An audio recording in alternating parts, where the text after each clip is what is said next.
Good evening, everyone. 4 seasons of FPL BlackBox. You would think Mark and I would nail the process of starting a stream on time. But no, because Mark's having problems with his microphone. My drivers needed updating on my computer for some reason. But yeah, we made it. You right, Mark? Yeah, and also I'm having to use YouTube to view the action, so I'm going to be about 20 seconds behind all the time. So, which you're not at all grumpy about. No, which is good. Look very fresh today.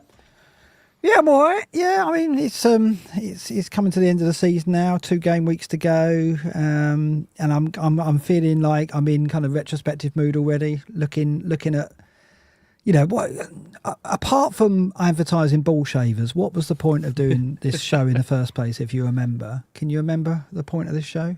Well, it was to look back at our mistakes and become better FPL managers. That's what it says in the bio, anyway. Yeah. So I'm kind of getting into that mode already. I'm kind of thinking about what I need to do, what I need to take from this season, what I need to learn, and yeah. So I'll be chatting about a few things as we go through. Just some thoughts I've had about some of the positions and what we take into next season already, because that's what the point of the show is. It's not about keeping your pubic regions tidy, although that matters. It's about that kind of thing. We haven't got a sponsor tonight, have we? Or no sponsor tonight. No, that's a freebie for the ball shavers. Yeah, I've got the last one of the season. You're going to hate me even more because I forgot to press record on Clean Feed. So we're just going to do the intro again. Hello, everyone. Welcome to FPL BlackBox ahead of Double Game Week 37. My name is Az, and I'm joined by a very smart-looking Mr. Mark Sutherns. Yes, yeah. The second time we've done the intro, do you want me to repeat the whole ball shavers routine again or not? No, we should be charging if we're going to be doing 2 plugs for that. No, so we won't be doing that. Yeah, for anyone wondering, I didn't press record when we started, and so YouTube viewers have 2 intros today. It's for the a catalogue of errors. In my defence, I am very ill, and you were supposed to be hosting tonight, and last minute you're like, "Oh, Az, can you do the hosting for me? Well, I'm having such a busy day." Do I speak like that? Is that why I come to you with that kind of voice? Sometimes. Yeah, to be fair, I'm meant to be looking after my children because my partner is out, and they're roaming free in there, and they should be in bed. It's a school night. God knows what's going on in there. I think she's back now. But yeah, I think, as I said in my original intro, which the podcast won't have got, I am in retrospective mode already, and I'm kind of reminding myself the point of BlackBox is to learn lessons and pick up clues as what you can improve upon. And yeah, I'm in that mindset, I think, already. I know it's early, and I know we're going to do a post-mortem, which you're going to love. Oh. You're going to love the post-mortem. I liked it last year when I beat you by 1 point, and we did a whole how do we get to this point. But But yeah, so tonight I'm going to be talking about some of the things that I'm going to take into next season. And I think you've done some navel gazing as well, haven't you? Well, you messaged me about 9:15 when we were supposed to go on and said, "Oh, by the way, I'm going to bring in some retrospective stuff." 9:15. I gave you plenty of warning. What are you talking about? 20 minutes max, I reckon. But I was like, I better have a quick look just in case he blindsides me with something that I hadn't noticed. Oh my God, I've gone through all 36 weeks and looked at some of my missteps. Oh, there's a lot of them. And you can tell me which ones are. Some of the players I've bought, I'm just looking at and I'm just thinking. Can you remember them? Why? Do you remember them fondly? Yeah, definitely not fondly. I've got some kind of repressed memories of some of these players. We've got to talk about some of them a bit later on because some of them are quite funny. But yeah, no sponsor for us this week. We'll be back with Manscaped, I think, next week. So don't worry, more ball shaver chat to come. Let's do a quick reflective of Game Week 36 that's just gone. We'll get to yours in a minute because you had an absolutely monster week. Mine wasn't too bad, 99 points. Everyone delivered for me except for Ollie Watkins with Raya. Robertson, who's been a bit of a hero for me since I signed him, coming in. And Vardiol as well with another assist. Gabriel with 7, Saka with 10, Foden with 5, Gordon with 6. Palmer captain, did a little cheeky sidestep of Haaland, who then went absolutely ballistic and got 4 goals, and I hadn't captained him. Watkins up top with Isak with 7, and Son and Munoz on my bench. It was 50-50 between Gordon and Son, and Munoz and Robertson. In the end, 1 point was the max I could have got out of that because I wouldn't have it was either Son and Munoz or Robertson and Gordon. Yes, So. you made the Palmer captain choice quite late, didn't you? What was the thinking behind that? What was going through your head at that point? Shit or bust? Is that what it was? Pretty much. It was. I tweeted as soon as the deadline went. I said Haaland is quite obviously the best choice this week. I was really impressed with his cameo against Forest as well. I thought he looked really good.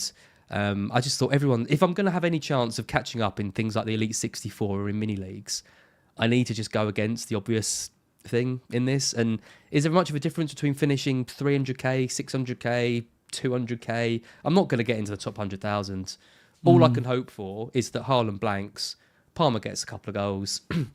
That could see me leapfrog the likes of Late Riser or whoever I'm trying to catch in these leagues, and just hope for the best. And it didn't work out. Both teams scored 5 goals. You heard it. Hold on, you heard it here first. Az just wants to beat Late Riser. There we go. Gave the game away completely. Late Riser and I have had quite similar seasons in a way. We've both struggled at the same times, and we both ended up around the same points. But he's gone quite far ahead of me now. Now he's with the wild card and things like that. But yeah, I was 5 goals for Chelsea and only 1 for Palmer.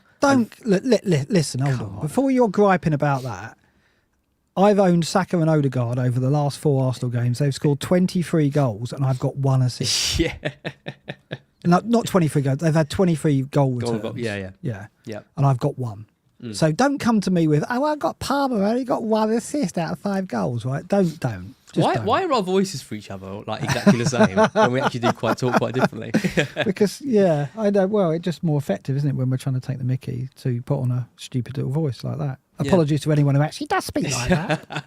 I'm sure there's people Joe Pasquale out there listening to this going, why do they keep imitating me? He's a big fan of BlackBox, Joe Pasquale. Yeah, I thought so. Heroic Doses says, I genuinely don't get this chasing concept with differential captains. Why not just pick the player you think will score the most? Because you're hoping that the highest owned players don't perform and your lesser players come in.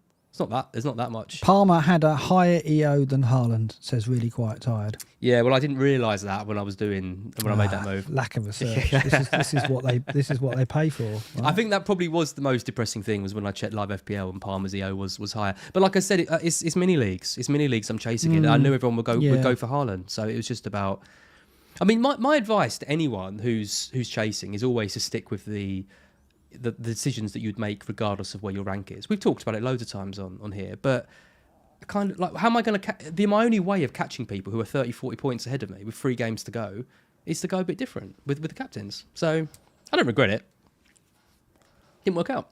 No, that's fair enough. It's very philosophical of you. And it wasn't a disastrous week, but a lot of managers did get 3 figures, didn't they? So, yeah, well, like you, for example, of course.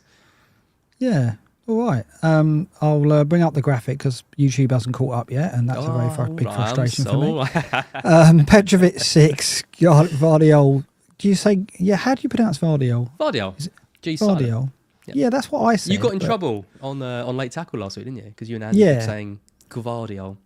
Yeah, he kept saying Gavardiol, and I said silent G, and then someone responded, no, it's not a silent G. And I'm like, what? All the commentators say Vardiol. It is a silent G. It's Vardiol. Yeah. Anyway, Vardiol got me 6 points.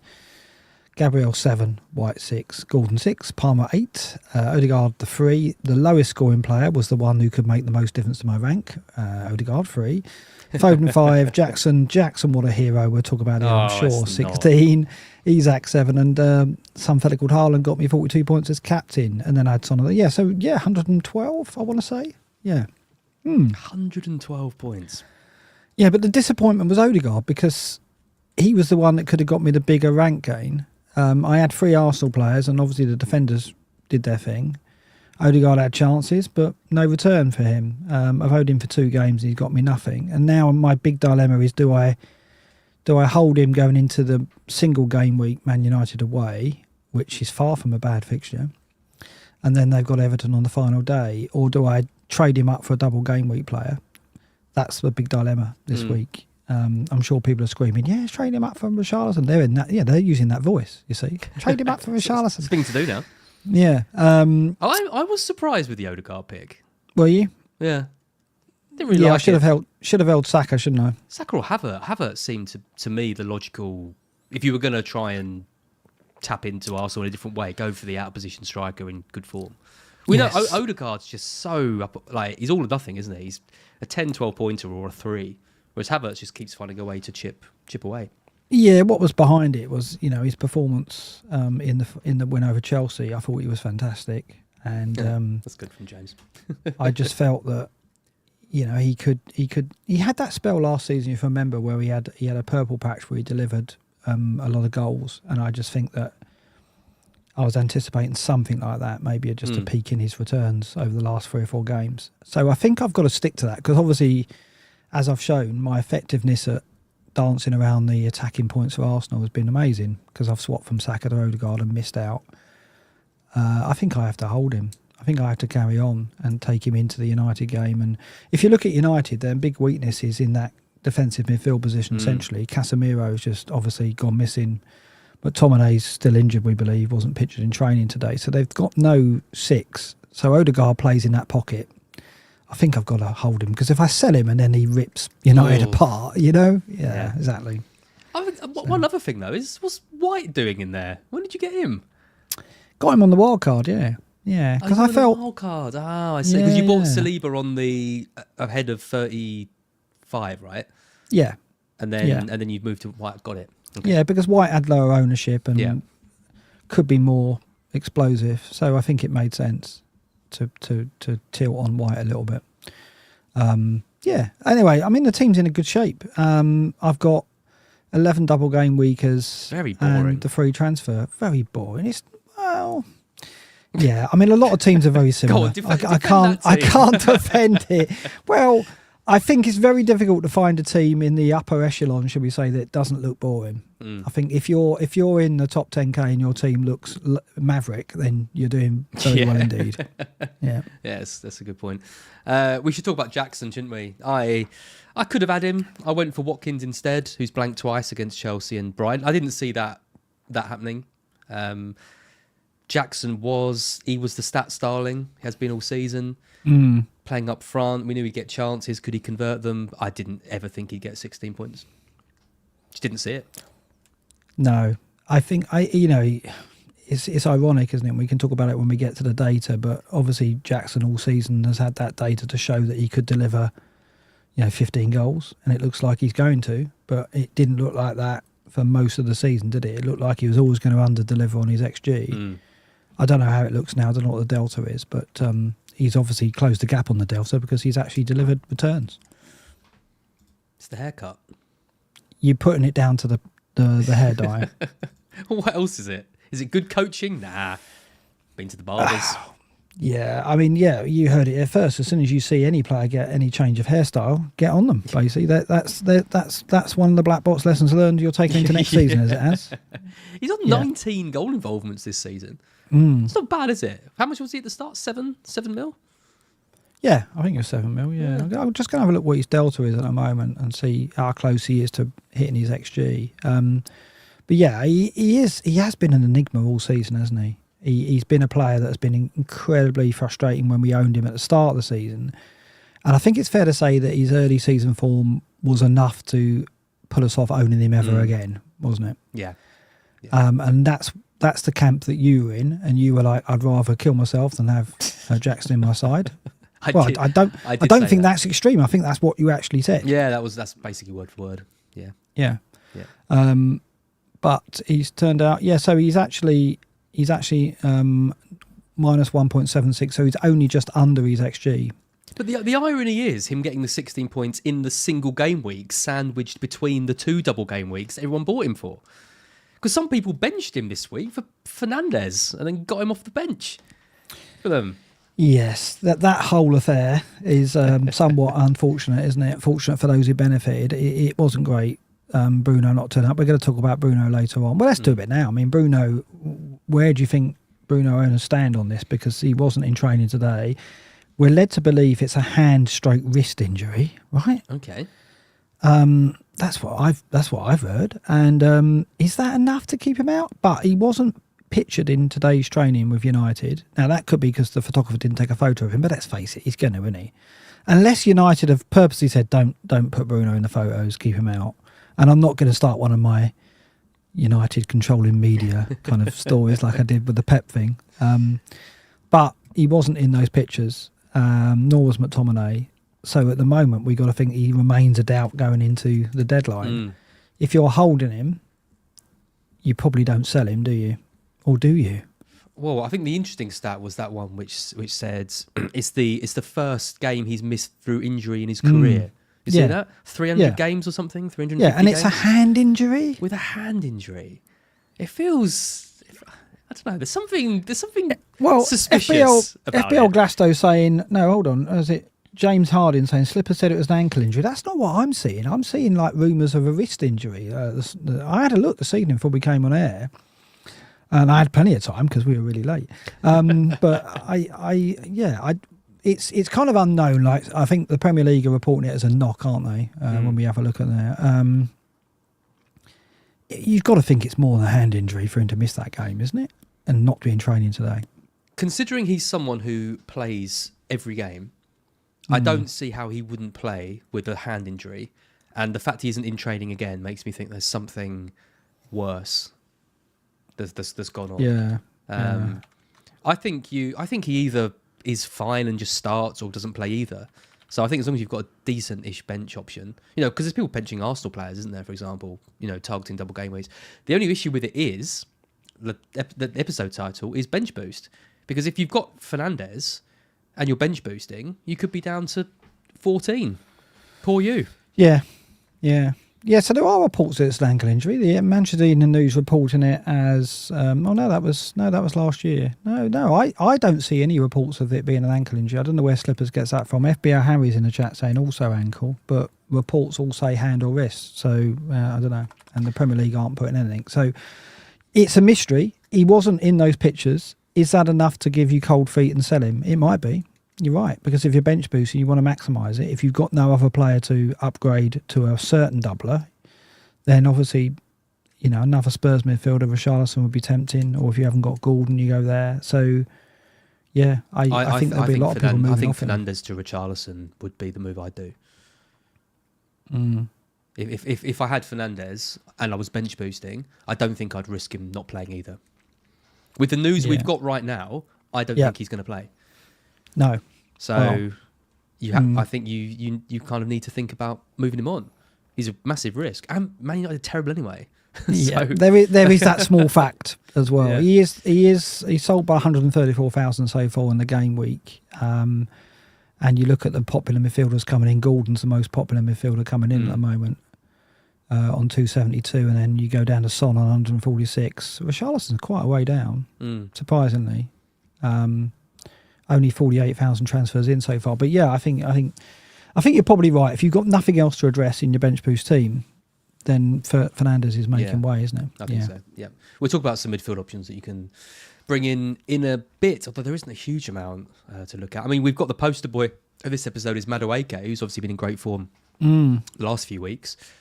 Someone like that is where you can maybe differentiate your team. We'll talk a bit about how the top 10K is shaping up and basically the players everyone's got and how to kind of navigate that in just a sec. Before we do, let's take a quick look at the great and the good. Look at these bunch of boring bastards. All of them going for Haaland, except for me and FPL Guns, who are bottom and second to bottom. Excellent stuff. Good week in general for the great and the good, though, apart from, ironically, General, who got a red arrow with 96 points. A red arrow with 96 points. Yeah, General's not had the best of seasons. And he's 50k. Yeah, but he won't be happy with that, will he? He won't be happy. He's been different standards. I'm afraid that's all I can say. But he's had a frustrating season. I've seen him make great progress of late, but then he obviously had that dip, and one of the few managers to take a red arrow. I'm sure he'll do his own post-mortem and bounce back. He'll still make probably top 30k. He'll probably have that last push. But it's difficult. I think this season, I've said before, is one that unless you made an early push, I think it's been difficult to work your way up the ranks because it's so much harder now. I mean, Luke has been saying this, hasn't he? He's had he's suffered in the last few game weeks because you don't think you've made severe mistakes, but you're still getting significant red arrows and losing ground, because all those managers around you have got very similar teams and aren't, making those one or two slip ups, or they've had that bit of luck with an injury that you haven't had, or they've had a bit of bench luck that you haven't had, and the smallest marginal gain is making the difference, either in a red or a green arrow. Look at the scores. Look at the scores here this week. Yeah. I mean, they range from. I mean, FPL Guns is obviously he's gone completely rogue. It's not a big range, is it? But it's 96 from FPL General up to 116 from Seb, and it's because wildcard teams were just cut and paste, weren't they? They were all the same. It's like the one or two players. You've got Odegaard. Someone might have gone Fernandes. Someone might have gone for De Bruyne. But that's it. Yeah. A lot of the teams are 9 players the same. I'd say I've not seen a season quite like it. We were getting to that point last year, but we've really hit it, I think, this time out. Yeah, I think the uniformity is caused by obviously those damn content creators, Twitter and algorithms, right? The three combine to create a uniformity on the hardcore of everyone's team, and then you're left with like one or two differences around the fringes that can only make minor differences, and that's what we're seeing. Yeah. It hopefully will change.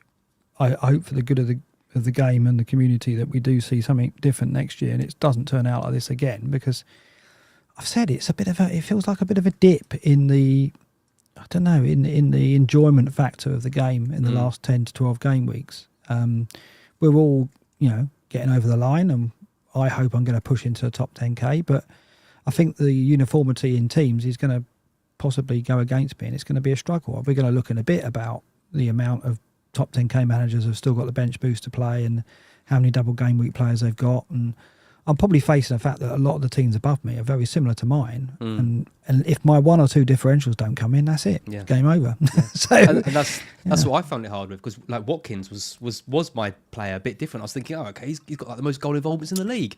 Surely he's a pretty good differential to hold against, and then 2 blanks in a row, and it's really hard to make up any ground, because even a lot of my players and have.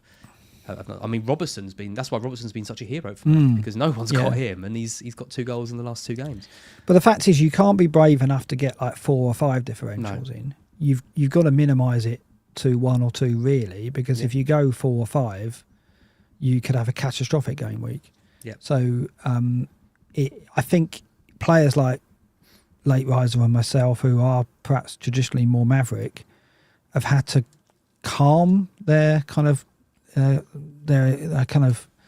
natural game would be, or my natural game is to take 3 or 4 risks, and I did it in phases, but in previous seasons when I've done that, I've been punished, and this season I haven't done it as much and I've done better. I guess it's like, do you want to play that game, or do you want to play for rank? And it's unfortunately it's becoming that you can't do both. It is becoming, unfortunately, that you've either got to kind of toe the line and have 8 or 9, 10 players the same as everybody else and play with 1 or 2 differentials, or you've got to gamble on getting a 500,000 finish. What do you want? And, I think one thing I was surprised at, and you didn't do it because you obviously went with Odegaard, but I am surprised by how many people got rid of Saka and Arsenal defenders and assets to target Dan Burn, and I know that you know what I mean. I know there's doubles, and when you say it like that, it's ridiculous. Yeah. Jackson's done well, obviously, and that, but there's been a big outcry for a lot of these players, and I was surprised that Saka, for example, I'm not seeing him in any teams at the moment. If I look at this list of the great and the good, I don't know how many people have got Saka, but I don't think it's very many out of this list, because people are targeting the double game week players, and Mr. North has. But yeah, you're right. And that's because he wildcarded, back in 29, didn't he? Yeah. And he didn't get him out. Yeah, I agree with you. I think if you've been, I should have kept Saka rather than go Odegaard. And if I done that, I would have been in the top 10k now, and probably looking at a higher rank to end on. I've got to hope that Odegaard comes in now for me. Yeah, so you're right, and we make these sacrifices for the double game weeks because it's that uniformity. It's that we see that's what the content creators are pushing. That's what Twitter is pushing. That's what the algorithms are going to say. They're going to say go in big on the double game week, regardless of player pedigree. You go for the player with 2 matches. Yeah.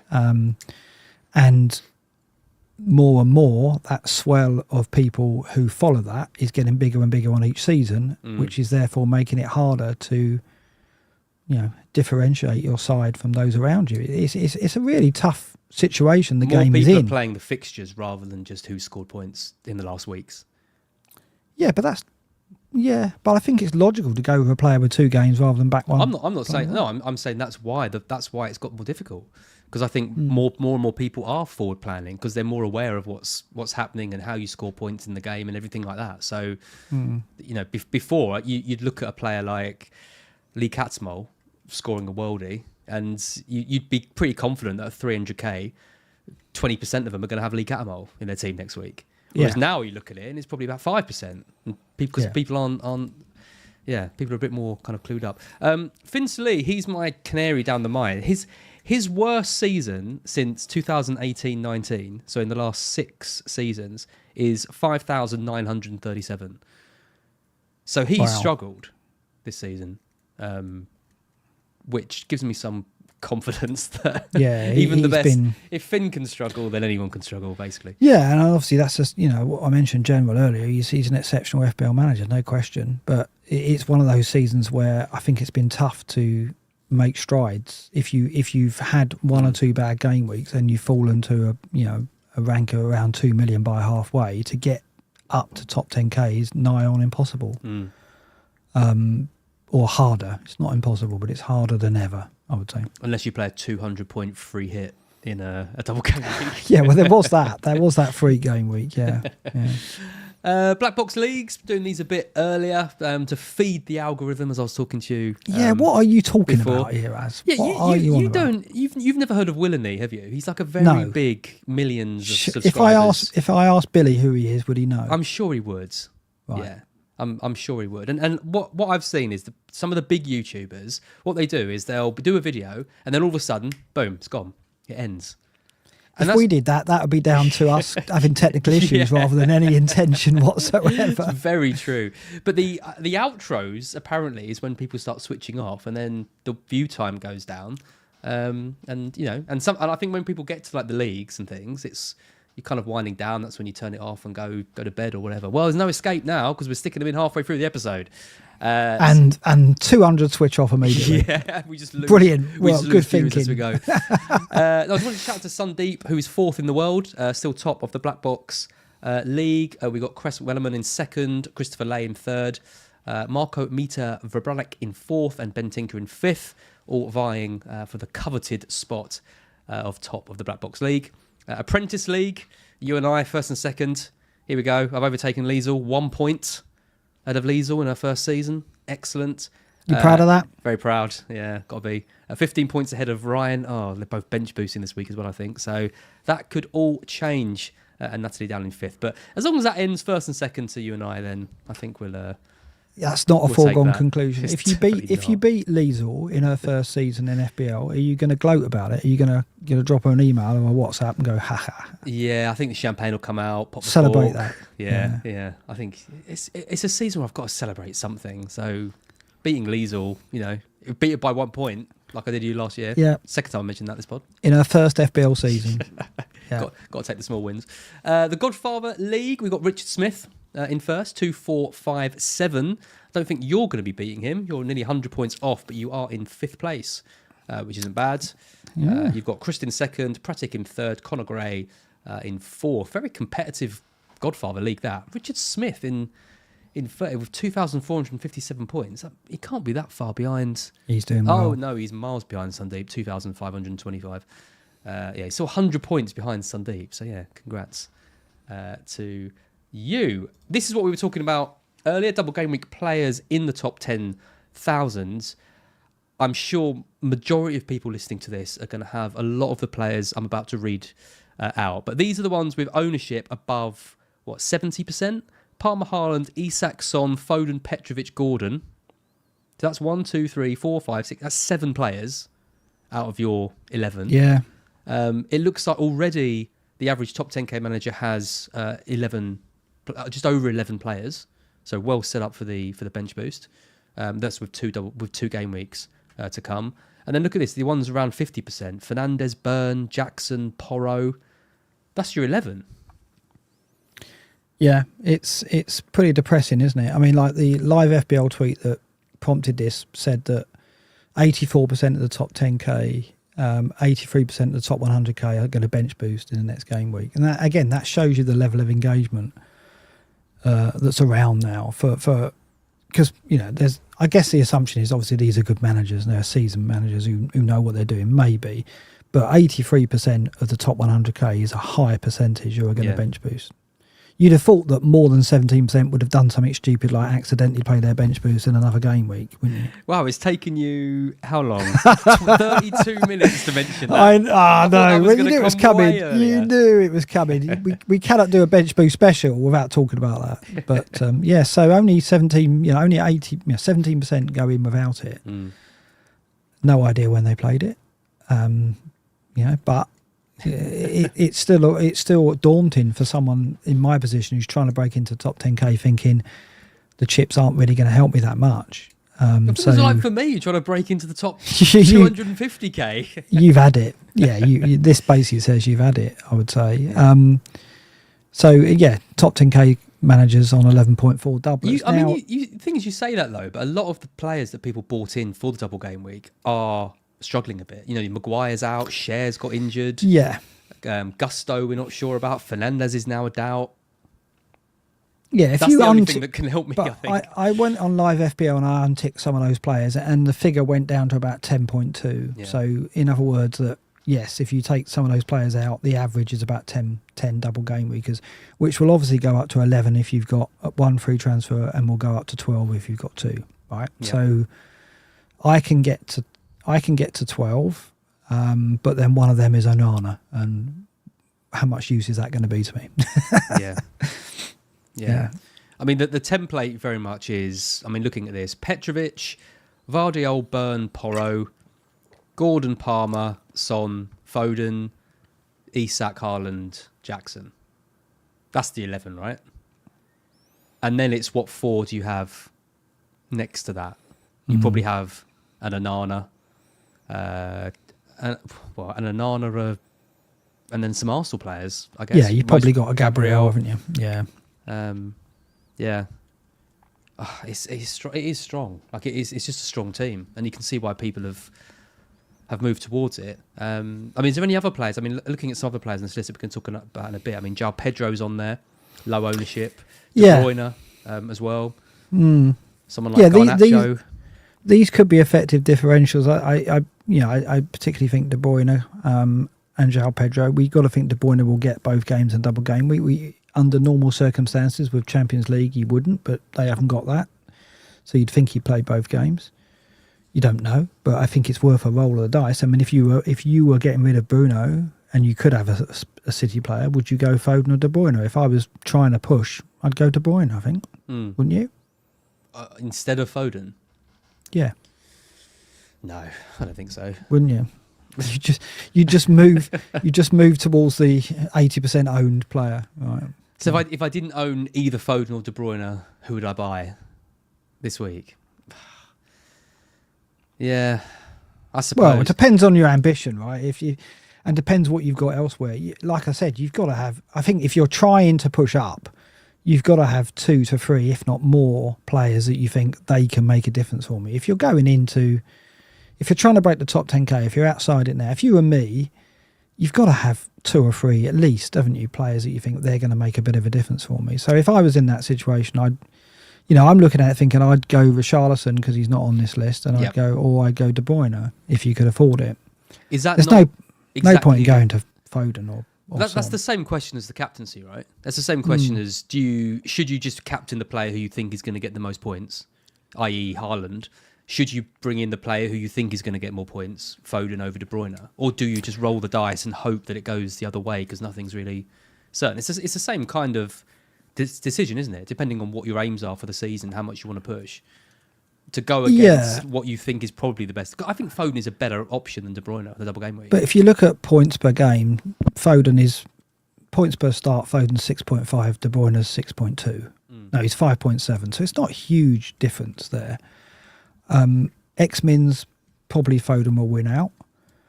But I Yeah, I don't know if it's that much of a gamble. Do you?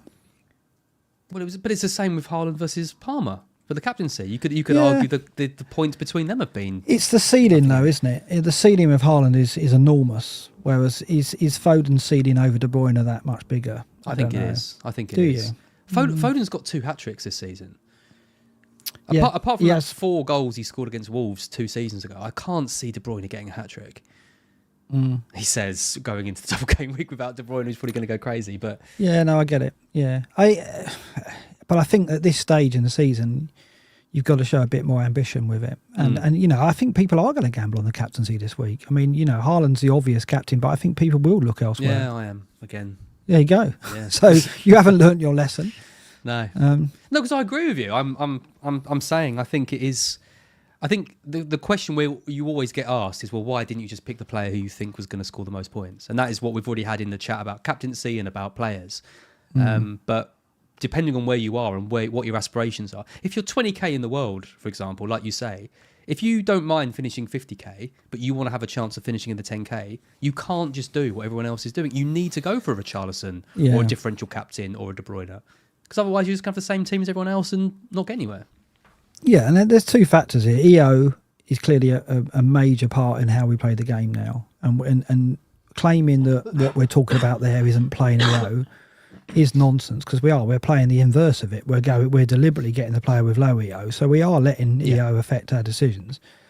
Whereas obviously the norm is you go with high EO to play the shield rather than the sword, which is a low EO player. The other factor is, of course, do you want to get some enjoyment out of the final game weeks? Do you want to go into the weekend with 4 or 5 players that can make a difference to your game week and therefore 4 or 5 players to cheer? Or do you want to go in with 11 players that when they get you points, you're just like, meh. Yeah. Do you want to end the season like that? Maybe if you're in the top 10k and you're protecting it, then that's fine. Totally. Yeah. I'll do that. I'll go in with 11 players.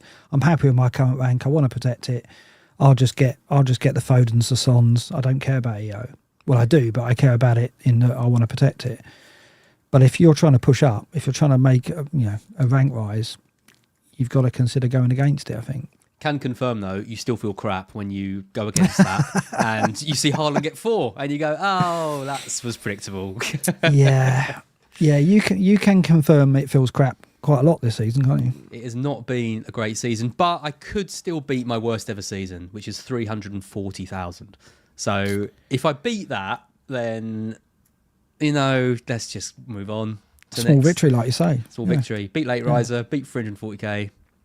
Yeah, that's fair enough. Let's go for it. Let's look at some stats. Looking at the teams that people are targeting. Team data defence over the season. We've got Man City in top. Vardiol, I mentioned him a few times this pod. He has been a good signing for me since he came in. Man City haven't been keeping clean sheets despite the data being so good. What a surprise. We see that pretty much every year. But he has been picking up the attacking returns as well. He's surely a better pick than Ederson now, isn't he? Yeah, I mean, I was on late tackle and I was I think it was Andy was trying to lead me to Walker.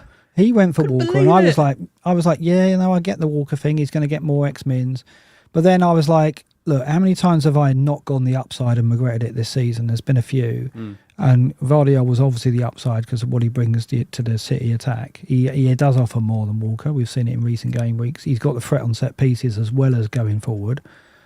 And he probably has got a better end. Well, there's no probably. He has got a better end product than Walker, whether it be a cross or a shot.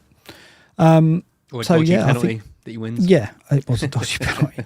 So it was the right move. Whether he gets all 3 starts now, don't know. I think he probably will because there's no Champions League and he's in their strongest 11. There's no question, and he brings a lot to the team going forward.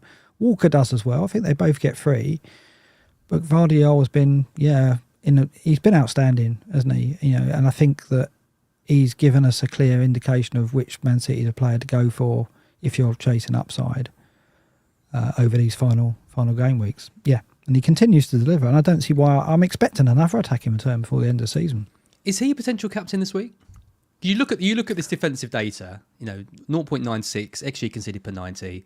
Elite. Arsenal's is 0.76. 2 away games, but Fulham and Spurs both struggling at the moment. attacking play, could get some clean sheets. Defenders do well in double game weeks. We've seen it before. He's an outside bet for sure. I don't want to be watching Man City play and hoping they keep a clean sheet. I think that way misery lies, quite frankly, because we've seen against bench for Ake. I don't think that'll happen, but I do think they can easily concede in both games against Fulham and Spurs. I mean, Spurs obviously got plenty in attack they can hurt them with, and they have in the past in previous seasons. So I think it's unlikely Spurs will blank against Man City. Fulham could, absolutely, and West Ham certainly can on the final game week. I mean, it's important to stress, right? Well, although the double game week dominates things, you've also got to look at the final game week and what the outcome of that could be. And I think, a Man City clean sheet at home to West Ham is probably quite likely. Yep. I would say more likely than it is at Fulham and Spurs. So, you've got to think of the final game week too. But then equally, if they win the title before the final game week, who knows what Pep will... Yeah, and it's possible, they may wrap it up. I don't think they will. I think it will go at the final game week. Man U are going to knock some points off Arsenal? No. I can't see that. No. I think that's going to be a resounding victory for Arsenal. And it will. Hopefully it is, because we want it to go to the final game week. No, I don't think I'll be captaining Vardy. I think that you look elsewhere, don't you? I mean, even though Palmer's highly owned, I think he's a very good captain option. I think he will cause Forest a lot of problems. And Brighton are doing what Fulham are doing, flying kites, aren't they, in training at the moment? They seem to be. Well, you look good performers against Villa. I didn't see it coming. Played quite well. We looked very toothless once again. In the end, getting a penalty, which Pedro missed of all things, and then managed to score the rebound. Defensively, Brighton over the season are the best of the double game week teams on show, other than City, sitting in 7th. I mean, so many injuries though. Van Heck out, Stupinan out. Yeah, I don't know. And goalkeepers rotating again for some reason. Then you've got Chelsea in 10th, and then you've got Newcastle, Spurs, and United 14th, 15th, and 16th. I mean, Newcastle 1.66 XG conceded per 90. We know they're struggling as well with injuries. So are Manchester United, and so are Spurs with Udogie out too. Do things change over the last 6 game weeks? Have you got that table there? Yep. Over the last 6, they get worse for Spurs. They fall down to 19th. 2 expected goals conceded per 90. That puts them just ahead of West Ham and just below Villa, interestingly, who are also conceding a lot of chances.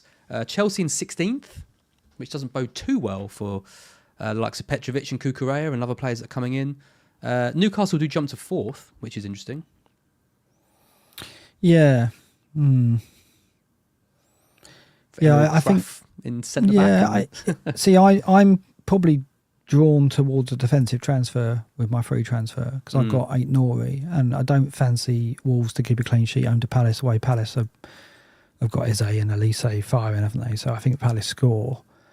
Although there's upside with 8 Nori, the one fixture, I think I move him to a double game week defender, and the algorithm is suggesting a Newcastle defender. They have Brighton at home, Man United away, Brentford final day. And it's interesting to see the top last 6 game weeks, they've fared a lot better. But over the season, they really have been unreliable.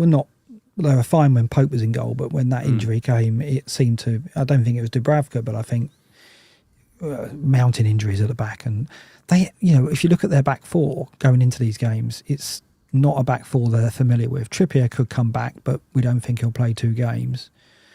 I'm not drawn to Newcastle. I think what I'd rather do is gamble on Spurs and go someone like Romero, who would have goal threat against Burnley and Sheffield United, who are both weak at set pieces. I'm looking at Romero. Yeah, because we'll look at it when we look at the data. His attacking data recently has been strong. Like he's been a magnet on set plays. It always goes to him to either cause disruption or provide the header on goal. He should have got more returns than he has done. So I think because all the defences are so unreliable, I think you have to just go with who's most likely to get me a goal or an assist. And I don't think Newcastle, unless we think Trippier's going to play both games, have got that player. I mean, you could say Dan Burn. But, and I guess United and Brighton are both weak on set plays as well. But I just fancy Spurs could get a clean sheet against Burnley or Sheffield United, I think. The other problem with Newcastle as well is if Trippier does come back in, well, he hasn't played in, 2 months? They could bring Pope back in because he needs some minutes before heading off with England. He's going to be rusty as well. And, we know what Howe's like. As soon as these players are back, he's like, yeah, go on, straight back in the team. Go on, Dan Burn. You haven't played in months, but you can play left back for some reason. Oh, no, you were awful. Oh, what a surprise. Trippier will be straight back in if he's fit, I reckon, in for that first game. And, yeah, I don't know. And even if they're not, I look at Livramento, Hall, Kraft and Burn and think... I know this underlying data is not too bad, but surely teams are going to fancy getting it. I was really, really disappointed with Burnley against them. I really thought they would. They had a decent sort of opening spell, but just completely faded and ended up getting thrashed. I think the teams Newcastle have got will fancy getting at them a little bit more. I've gone for goals across those games. I don't see Newcastle keeping too many clean sheets over these last three. I mean, Brentford away is not an easy game either, whereas Spurs go to Sheffield United, and even if they concede there, they're going to score 3 or 4 goals. Romero could get something from a set piece in He's any going to of get those sent games. off. He could do. I think he's most likely to get sent off against City and then miss the Sheffield United that is game. exactly what's going to happen. That's exactly what's going to happen. Yeah. Cool. But at least it'd be fun. I mean, owning Romero or owning Dan Burn, what's the most fun there? I mean, I haven't got Porro, and haven't you? Right. I think I might just go Romero for exactly all the reasons you said. I quite fancy that little bit of excitement, set pieces. And he whenever I watch Spurs, he's popping up in some weird positions. Well, yeah, exactly. He scored that goal in a recent game where he was when he got on the end of the miss kick, didn't he, from Raya? It was a Spurs game, an Arsenal game. Yeah. So, yeah, he is a bit of a talisman, isn't he? So it's probably their problem. Yeah, I think he's going to be a fun watch over these games, and more so than Dan Burn, put it that way. Yeah, no, I agree. Looking at attack over the season, obviously we have City flying high in second, Newcastle in fourth, Chelsea up in fifth as well. Good underlying stats. Got a prolific goal scorer now in Jackson too. But 2 goals per 90, expected goals per 90 is high. Spurs are sixth. That drops to 1.75. And then you've got Brighton in 10th and Manchester United in 12th as well. Richarlison's the play, I think. If you are looking for a differential attacker, I think it's got to be Richarlison. He looked good in the last game. Yeah, you say it's a differential, but most people owning Bruno will go to him, I think. If you haven't got 3 Spurs or Wesley, I can't think many will have. Most will have Porro and Son and have that spare Spurs slot, I would have thought. He should get both games, shouldn't he? Because I think Ange was saying that he was quite critical of the front players in the opening period at Liverpool, and then obviously Richarlison came on at Anfield and made the difference. So I think he certainly starts the Burnley game. Ange might do something different against Man City. He might play a bit more conservative there and change it up. But then Richarlison goes to Sheffield United on the final day. It could be full of your boots there, right? So I am torn between, because if I go Romero, I'm blocked on getting Richarlison for the final day, and that might hurt.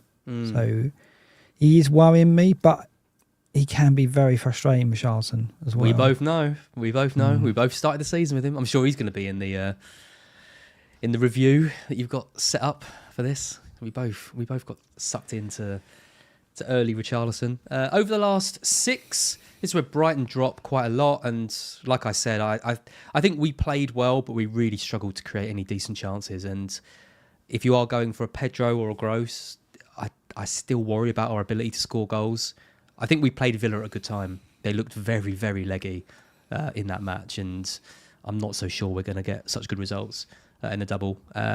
Spurs in 13th, Manchester United 11th. I mean, Spurs in 13th is a bit of a concern if we are looking at your Johnsons, your Maddisons, your Richarlisons. Son's underlying stats over the last 6, we'll talk about in a bit, horrendous. Absolutely horrendous. Couldn't believe it when I saw them. Teams that are doing better over the last 6, and in keeping with the season data, are Newcastle, Chelsea, and City. You mentioned differential captain options. You talked about Palmer, Isak as well. Yeah, possibly, but Wilson just worries me. And then is Isak going to get pushed out wide for some periods, for some minutes? If Wilson starts, does that hamper Isak's output? Probably, but he's got pens as well, hasn't he? Like Palmer. Well, has he? Missed the last one. Yeah, I think he'll hold them. I think he is their talisman. I think he is above Wilson in the pecking order in terms of X-Mins and pens, in my view. But I guess we don't know for sure. Yeah, I think that he's in the mix, and obviously his ownership's lower than well, actually in the top 10k. It's not that, as we saw with the live FPL data. He's still well owned in that, isn't he? Because of the wildcarders. So there's not too much difference if you're in the top 10k or probably around the 100k in terms of ownership. But I think if people are moving off Haaland, they're more likely to go to Palmer. So I think he'll get the EO will be lower than Palmer's. Yeah, there's that. I mean, Foden's the other one, I think. Yeah, because if it's a step down from Haaland. His ceiling is not as big, but like you said earlier, he's had the 2 hat tricks. He should get both starts. I think I would say that much. And I expect City to score plenty of goals. So, yeah, Foden and Palmer are my 2 choices if I was going to come off Haaland. The other option is Gordon. Home game against Brighton. We know what home games mean for Gordon, don't we? And then set pieces against Manchester United, who I think are the worst in the league for conceding chances from set pieces. So he's an option as well. There are some options. It's just hard to back against Haaland, isn't it? That's the problem. It is. I don't think I'm going to do it. I think I'm probably going to go into the final game and tilt a bit on the captaincy there, because I think there's potential there. You're going to go against Haaland at home to West Ham? Well, if I have to, it depends where I am. Like, if I want to get, I mean, if I'm in the top 10k, I won't. I'll probably just hold out. But if I don't break in this week, then I've got to decide whether to push, and will that include going against Haaland? I guess it depends on the state where the title is. If it's still up for grabs, then probably not. But if for some, if City have got it sealed, which is unlikely, like I say, I think Arsenal will get the 3 points at Old Trafford. Yeah, it's very tough, isn't it? I mean, this is it. I think in previous seasons, if I was 12k with 2 game weeks to go and a bench boost and double game week, I'd be like, yeah, I'm going to make top 10k. But I don't, looking at the live FPL data, I think I've got to do something quite extraordinary to make top 10k, which seems ridiculous, doesn't it? But I think I do. Even with the bench boost, and your bench boost is fairly strong as well, because you've got the three Arsenal in it. If Odegaard doesn't come in, that's it. I haven't got anything else, I don't think, that's going to push me up. So, I've got to decide when I push it. Do I do it this week and go against Haaland this week, or do I do it in the final week? Don't know. Yeah. Okay, interesting. Talk about our teams towards the end. Keepers. If you're on a free hit, if you're looking at a goalkeeper transfer, like I might be having to. I'm not having to. I've got Raya at the moment, who seems pretty decent, but do I want to push, like you keep saying, and go for someone else? Well, who really is there? There's Petrovic. He's obviously been doing really well. Got the clean sheet against West Ham and a big score in the last double game week. Can't go for Edison because I think Vardiol was clearly the better option. Do you go for Vicario at 5.3? He's 24th over the season for points per 90. Now Onana. I don't think you can go for Dubravka because Pope is back and in training, and I think he's probably going to get 1 start between now and the end of the season. So yeah, I think you have to go Petrovic and hope Petrovic, isn't it? There's 1 clean sheet in it out of the 3. I think Forest score. Brighton will probably score. Will Chelsea keep a clean sheet home to Bournemouth? Possibly. So I think there's likely 1 clean sheet in the final 3 for Chelsea. If you look at Spurs, there could be a clean sheet against Burnley or Sheffield United. I don't think that they'll keep 2. It's possible, but you'll get save points against City. So Vicario's not awful, but as we've said, you're probably blocking yourself out of a move to Richarlison, and then I'd rather have Porro and Romero if I'm going to back the Spurs defence, to be honest, because they do offer a goal threat, those two, don't they? Yeah. So whereas Chelsea haven't got a defender that really offers goal threat. I wouldn't have said Gusto maybe, but is he going to get the 2 starts? Chalobah? No, I don't know. We'll look at defensive data, but for me, there isn't a Chelsea standout in terms of goal threat. I mean, I know Chalobah got the goal last time out, but is he going to be a regular threat? I just think Spurs are more of a. We've seen from set plays they've got that threat, and Romero is a magnet, like I say, to the ball. So I don't associate that same level of involvement at set plays on any Chelsea defender. Well, I mean, look at points per 90 over the season. Raya of all the regulars is highest at 4.3. And then it's pretty. I mean, Pickford's done well. at 4, starting at 4.5, he has ended up being the best value goalkeeper. Well, this is one of the things. This is one of the things I wanted to pick out about lessons for next season, because we were on. Well, I was on Pickford from the start. Yeah, and then kind of moved away from him. Probably held on to him too long. Moved away from him in the first wild card, and then had to watch while I danced around the points. I didn't get Areola, and then Raya. I got Raya in at the wrong time, and then went back to Areola just as he dropped form. So, like many people this season, I've been frustrated by the goalkeepers. If I'd have kept Pickford all season, if I'd have gone, look, I think at the start of the season, the logic was there. It's like, Sean Dyche's team, keep clean sheets. Pickford makes a lot of saves. Let's just go with that. One of the lessons I'm taking next season is perhaps when I've committed to a keeper from the start, just stick with him. Is that in your thinking as well? I mean, Pickford's... everyone started with him, and I wasn't really that convinced. Just because I looked at Everton's transfer policy, I knew Dyche would try and keep them tight, but I wasn't convinced they would keep many clean sheets. And he got 1 in 9 game weeks. That was against Bournemouth at home. So it was you talk about patience with a player. 1 clean sheet in 9 game weeks. They didn't really start until game week 14, and then he got 4 in a row. I think that's when I sold him. Yeah, that's when everyone sold him. But yeah, I mean, up until game week 13, he had 2 clean sheets in that, and he wasn't exactly making a lot of saves. 2.02, 1.321, the 9. No, yeah. 2.5221. Like, this was a really, really poor run for a goalkeeper. Yeah. Then it was Nottingham Forest away, Newcastle at home, Chelsea. He got 3 clean sheets in those 3 games. But my point is, is it just find the best 4.5 and set and forget? And we're going to end the season saying, oh yeah, Pickford was the best 4.5. But you wouldn't have said I wouldn't have thought he was going to be the best goalkeeper after 13 game weeks. But the reasons that we're going to say at the end of the season, when we say why was Pickford the best 4.5, you're going to say, well, it's a Sean Dyche team and he makes saves, aren't you? You're going to say Sean Dyche's team, we know they can keep clean sheets, right? More so than West Ham and Areola. If you look at, they've kept 4 clean sheets to Everton's 12. People will go, well, of course, yeah, because Everton are better defensively than West Ham. So, we know that from Sean Dyche. So the logic we had at the start of the season, we're then repeating at the end of the season as to the reason why Pickford was the best keeper. So if we'd have stuck to our guns and gone, no, the logic is there, I've just got to give it a longer sample, and over the season, Pickford will be the best 4.5, which is what we said at the start of the season. But what we do is we let output, it's a recency bias on the output, and we go, no, I've got to move off him. Rather than going, actually, the logic is fine, it's just I need a longer sample. And in the end, my logic will pay out. And if you did that with Pickford, you ended up ending the season with the best 4.5 keeper, and you'd be better off. I mean, the margins are small. Right? The difference between keeper output is low, unless you do what I did and dance around and avoid all the keepers that were scoring well. That's the danger. The danger is you do what I did this season, which is you move from one to another and you always miss that period of return.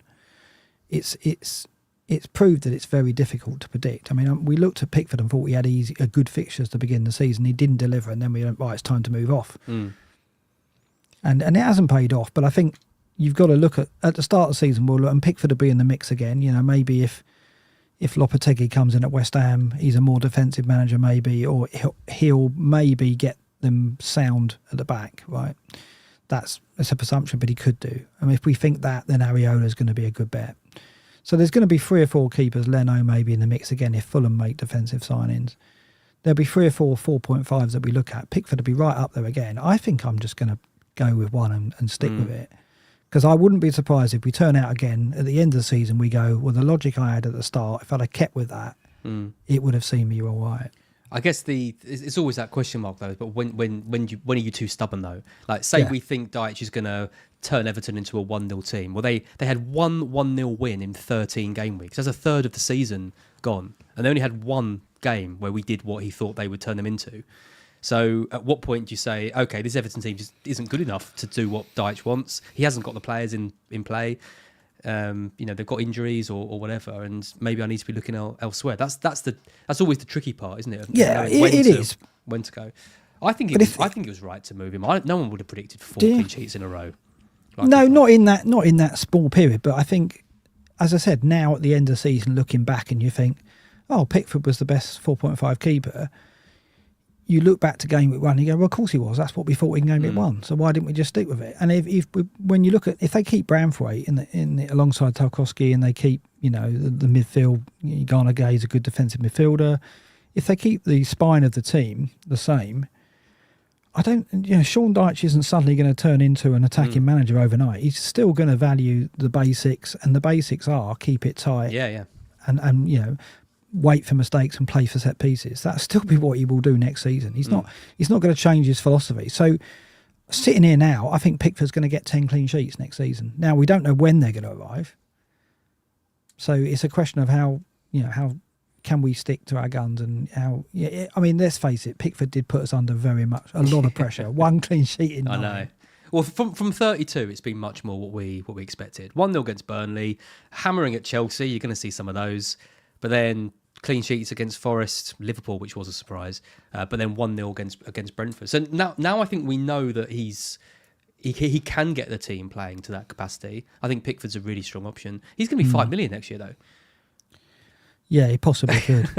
So it makes it complete moot, doesn't it, the whole subject? But we got to find the next Pickford, haven't we? And it could be Flecken, right? I think the 7 clean sheets this season. They didn't start the season well, but maybe Frank will have the Tony money. Maybe their route to survival next season will be defensively sound. So Flecken could be a good option because he'll be 4 or 5, and Brentford could turn into that team. So there'll be 1 or 2 that stand out. I think what I'm going to do is be stronger and be more resolute in sticking with my choice, because I think that's what this season tells me to do. I've chopped and changed goalkeepers way too often this season. That's another thing for the retrospective. It's been exactly. That's what I'm saying. Yeah, because it's that way. I don't think the goalkeeper position is that significant to our seasons unless you do that. Unless you chop and change and you're unfortunate with the periods that you get on the wrong keeper, then it can make a big difference. So my answer to that is just have one, settle on it, keep them, and then the goalkeeper shouldn't be too impactful on your season, because you might not pick the right 4 or 5, but the gap will be minimal. I would say. Yeah. Wow, that's got to be the longest we've ever talked about goalkeepers. Well, there you go. And the answer is don't buy Pickford now, because he hasn't got double game week. Defenders. Let's talk about some of these. So defence over the season, we've got Trippier back in training. He's 4th on the list, 0.32. Obviously, you owned him for his really, really good spell. I owned him later in the season for a decent to average spell. Is he a factor for us in the last few weeks? I wouldn't go. You think he's back in, right? I think he's back in for 1 United game then. Yeah. So he'll be on the bench for Brighton and play United probably. Yeah, I think that's a likely outcome. I'm lucky because I haven't got the money to be able to do Robertson to Trippier. Because if I did, I might just be tempted to go for it. Don't sell Robertson. I wouldn't. Not with that final day against Wolves. No, and he's one of your players that can make a difference to you, so I wouldn't do it. I mean, Robertson's been outstanding. When we look at the last 6, I think he's right up there with Trent. It's interesting. The thing I took from this table is, we're looking at the end of the season almost, and look at the players at the top. It's got a familiar ring to it, hasn't it, in terms of XGI, non-penalty. Trent, James, Chilwell, Trippier, Robertson, Cash, Porro. If you just sat at the start of the season and gone, tell me 10 players that are going to be near the top or at the top of XGI non-penalty per 90, we'd have picked those 7 players. Yep. Without question, we'd have picked those 7. We might not have got the full 10, but those 7 would have been in the 10. So it's quite predictable. Stupinan in 10, we'd have probably picked him as well, wouldn't we? So I think what I take from this is that I think we're going to get 2 Arsenal defenders next season, and then we're going to get maybe 1 or 2 of these attacking players. Vardiel will be in there as well. If we look at the last 6, I think he's near the top. He's 24th over the season, but I think he's higher over the last 6. 2 Arsenal defenders and Vardiel will be a very popular starting point, I think, next season. And then you'll probably tilt and go 1 of Trent, 1 of Robertson, 1 of Porro as your 4th, if you're spending that big at the back. Because this proves, although these players haven't been impactful on our season, when you look at the returns, Trippier's got 11, which is the best here. They have been predictable in terms of XGI and on penalty, and perhaps should have returned more points than they did. I think injuries have been a factor for a lot of these players. James and Chilwell non-existent. Robertson's had injuries. Trent has. Trippier has. Porro and Cash dropped off after good starts. So there's reasons behind them not delivering as much as they should have done. But we're going to go there again next season, and we can go there with some degree of reliability because of what we're seeing here. Yeah, I mean, you look at the XG number at 90. I mean, we've seen in with defenders, but I mean, when Trent was at the height of his powers, that was like what 0.5, 0.6. Yeah, it's definitely dipped, doesn't it? So you look at the overall number of defender XG on penalty, it is a bit disappointing. And when you've got players like Trippier at 6.5 now, Trent at 8.5. James and Chilwell came in at kind prices, didn't they? At 5.5. Obviously, haven't been factors for us. Chilwell was for a little bit. I do think again we're going to see less investment in defence next season. It's just whether one of these players can come in, because Porro's probably going to be 6 again, isn't he? Does anyone go for Porro at 6 to start the season? No, I don't think he will. I think he should be 5.5. I mean, the output is 9 returns. Maybe he will be. I mean, there's a lot of talk about people saying no chance, one Arsenal defender and a bunch of 4.5s. Maybe, but what I will say to that is when we start the season, when you pick your initial lineup, obviously fixtures are going to impact it, and I don't know the fixtures, so I can't say. But say that, that's just what someone who knew the fixtures would say. Yeah, exactly. Right, so don't believe a word I say. But if you're sitting here now, you don't have any fixture data, you're going to play safe with your initial lineup, right? So when you're playing safe, you're going for sure bets. And I don't think there's a surer bet than 2 Arsenal defenders, is there? And, you go 2 Arsenal defenders and Saka, and then you move from that. And you're right, you might sell your second Arsenal defender and go a 4.5 if a bargain defence comes through. But would you start the season with 4.5s? Because what you're saying there is you're backing yourself to find 2 or 3 4.5 defences that are going to deliver some returns. And there isn't going to be 4.5 defenders with attacking potential, because all the 4.5s are going to be, your Brentford defenders or your Brighton defenders. Estupiñán's not going to be 4.5. So if you want to go to an Estupiñán, you're paying 5 million again. So if you're going 4.5s, good luck to you, but you're taking a risk, because at the start of the season, you need a stable starting point. And I think there's very few things about more stable than the Arsenal defence at the moment, and I think that'll be the same next season. I don't think we will start the season thinking, Arteta's going to change the philosophy and they're going to be much more carefree. They're going to be strong defensively next season. So I'm sitting here now, regardless of prices, I think I will start with 2 Arsenal defenders, because you can move off from there. Whereas starting with some 4.5s and then going, bugger, I should have got 2 Arsenal defenders, and trying to move up is going to be difficult, because I imagine Gabriel and Saliba are going to be 5, 6. Yeah. You look at defence this season. You look at all the players we've had in and out of our teams. Starting with Trent, James, Chilwell. Trippier. No one had him at the start of the season, but then came good when he had that amazing run. Cash looked like he was going to be the top scoring defender of the game, and then he just completely dropped off. Porro's been pretty. I know he's got 10 attacking returns, but there's been large parts of the season where Porro has just been blanking week after week after week. Vardiol took until 2/3 of the way through the season to come through as a good 5 million option. It's not been easy with defence. That's where the Arsenal defenders, like you say, have been so secure. Trying to find other good picks has been a lot more challenging, and I wonder how that's going to. I just want Trent to be an option for us next season. But Trent and Robertson, we want them to come alive, don't we? Under the new manager, it's a bit of a gamble, isn't it? Yeah, I guess so. And you don't know what what instruction Trent will get, different to what we've seen in previous seasons. Would he be told? Would he be played in a different role? And would he be less free with his? Would he not be given the license to express himself and come forward? We don't know. There's a lot of unknowns with Liverpool, isn't there?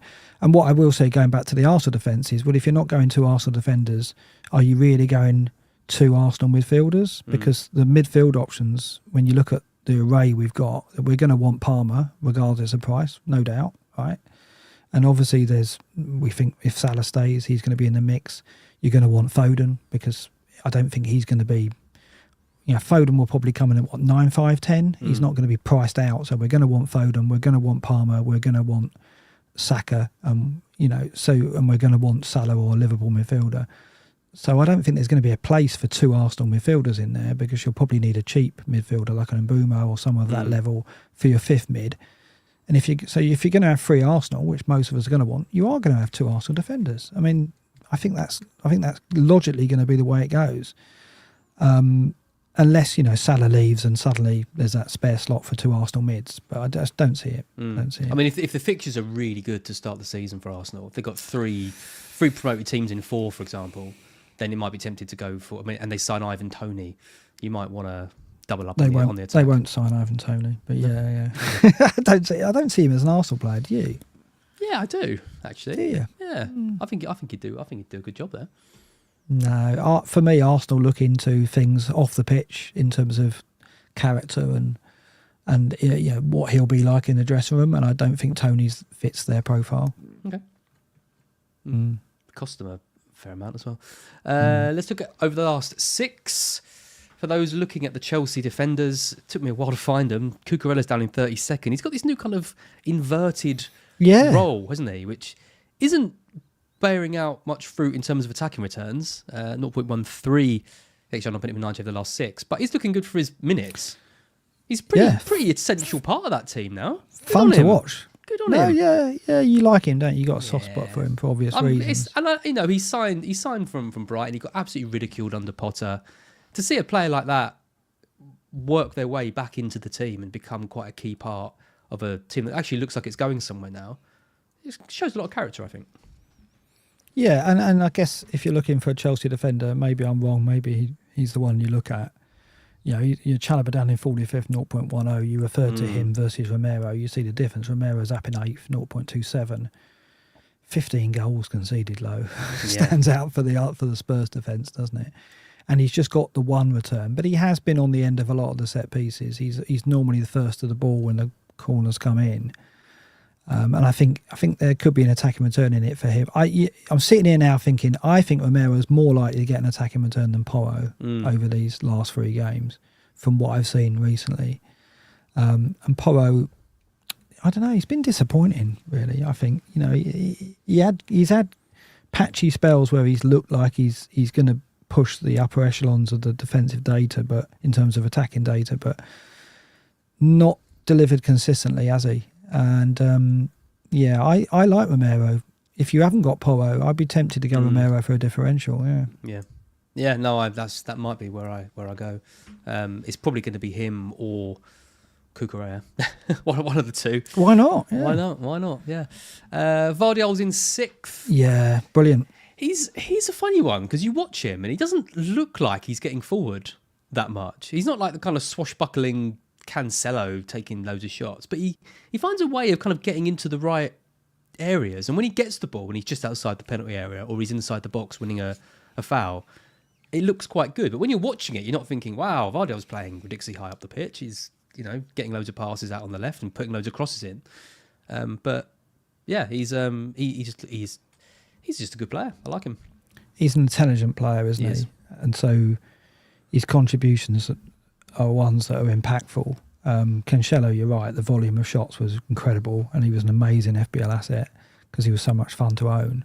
He's not in that bracket, but he is effective, and he when he makes contributions, they have an impact. So, he's been there's no question he's going to be very high on our wish list for next season. If we're going to get a City defender, I've struggled to see it's going to be anyone other than him. So, I mean, the point made in chat about spending defence, Camsey, I think it was, he's right. We may not, when we get the price in, when we get the fixtures, we may not push that much money in defence. But if you are going to spend a defence, then it's likely 2 Arsenal, 1 City, and it'll be Vardiol for City, I think, that you'll go to. Yep. I've had a few asking me about Brighton defenders, which ones to get. Barco looked quite good for a bit, but we've won, and I don't think he played that game against Villa. So I guess you go for Dunk if you want to. Down in 0.02 XG on penalty per 90 per last 6. This is it. People keep talking about his goal threat, but it's been pretty non-existent this season. Has he got a goal? Probably 1 goal for us this season. He has scored. Yeah, I don't think he's got 3 goals for us this season. Yeah, 1 assist. Yeah.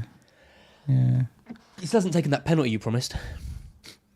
No, all the free kicks. Or the free kick. It was a free kick, wasn't it? Free kicks, yeah. He has been taking them. He had a spell when he was on them. I don't think he's on. He had that knuckleball attempts. Is he still taking them? I don't think he is. No, is he? I don't think so. No. Someone wiser than me has taken them off him. I don't love it as an option. I don't think we keep a clean sheet in this. I don't think he's got great goal threat. So I think you can do better in a middling array of defensive options. Midfielders over the season. The De Bruyne, I wanted to point out, he's up to third over the season. Obviously, a slow start for him with the injury, but coming with 12 attacking returns since he's been back, 0.67 XG on per 90, which is level with Saka, interestingly, in fourth. Also level with Palmer and Richarlison. Look at them all on 0.67. Foden down in 17th, 0.55. Level just above Son and your mate Brennan as well. And Maddison, what has happened to my beloved off a cliff James Maddison, especially over the last few game weeks? He's been really poor. So a lot of those players I've just mentioned are ones that we've all got sort of in our teams, or ones that we're at least considering. Not a huge amount of other options that I could pull out. Gross down in 44th. Are we going to go there? Madueke 61st. He's the one, isn't he? Yeah. I don't. Do you not think? Yeah, I guess so. Yeah. For me, I think like we've seen him. Sterling injury has meant he's had a regular starting role. He's rewarded that faith with some displays now that are really effective. I'm going to the game on Saturday, and he really worries me. I mean, they've got a front three playing well now, and Palmer behind, which is they look like they're bristling with attacking talent now. All of a sudden, it's the same players, but they're just playing with a lot of belief and purpose. And I think it just comes down to a settled team, because Pochettino he's had injuries, but he's also had options, and he's shuffled it around. He's taken a long time to, obviously he's going to play Sterling because he's a senior player and a lot of investment. And you'd think Sterling is in their best 11, but since Sterling's injury, Madueke and Mudryk have really flourished. Particularly Madueke. I don't know if Mudryk's flourished, has he? He's been. I think he's done better. I think there's been some consistency in his displays, and he's done some good things. I don't think he's ever going to be a consistent player, is he? That's the problem. I don't think he's going to justify the huge outlay, but I think he's a threat to any team because of his pace, and he does the unpredictable. So I think the three of them with Jackson as well. They've upped their level of performance, haven't they? Yeah. In the recent weeks, and with Palmer just been incredibly consistent all season. It's been amazing. Obviously, they suddenly look a real threat going forward. So I think they're going to continue the confidence that they've got going into these final three games. They can score goals in all three games, and I think they will. So if I was going for differential and it wasn't Richarlison, it'd be Madueke. The trouble is, a lot of people are going to find it hard to get him because they're going to have Palmer, Petrovic and Jackson. Yeah. So if you haven't got one of those, then I guess that's where you go. But then you're probably tripling up on Chelsea attack. But I don't think that's bad though. Yeah, I guess given the fixtures and form. Given the fixtures, yeah. No, I mean, eight returns in 10 starts for Madueke is impressive. He looked when I watched him play, weeks ago. I think everyone thought, okay, he's quick. He's got that quick burst of pace, but he doesn't really seem to have that end product, which obviously they didn't have on the other side either, and up top with Jackson. But yeah, like you say, I think particularly for Jackson and Madueke, that started to develop a bit more. You saw it was an intelligent pass, wasn't it, to Jackson in the last game? I think a month ago he did unselfish. Shot. Yeah, he did shot a month ago, and everyone would have gone mad at him. But he's clearly adapting to I mean, he's very raw. I mean, I look at Elanga in the Forest team, and he's a similar kind of player in that he'll have a real stinker the next game. And what do? He's young and he's raw. So Madueke could play badly against Forest. I hope he does. But I think in one of the 3 games that he's got left, he'll get double figures.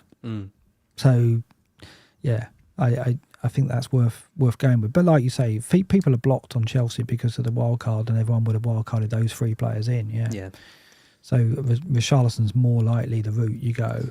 That's kind of why I was turning my nose up at Madueke, because I look at Foden, Palmer, Gordon, Saka. Who's your kind of fifth in there? Maybe you've got Fernandes and you want to keep him and say he's fit. De Bruyne is a good option as fourth. So who's that fifth one?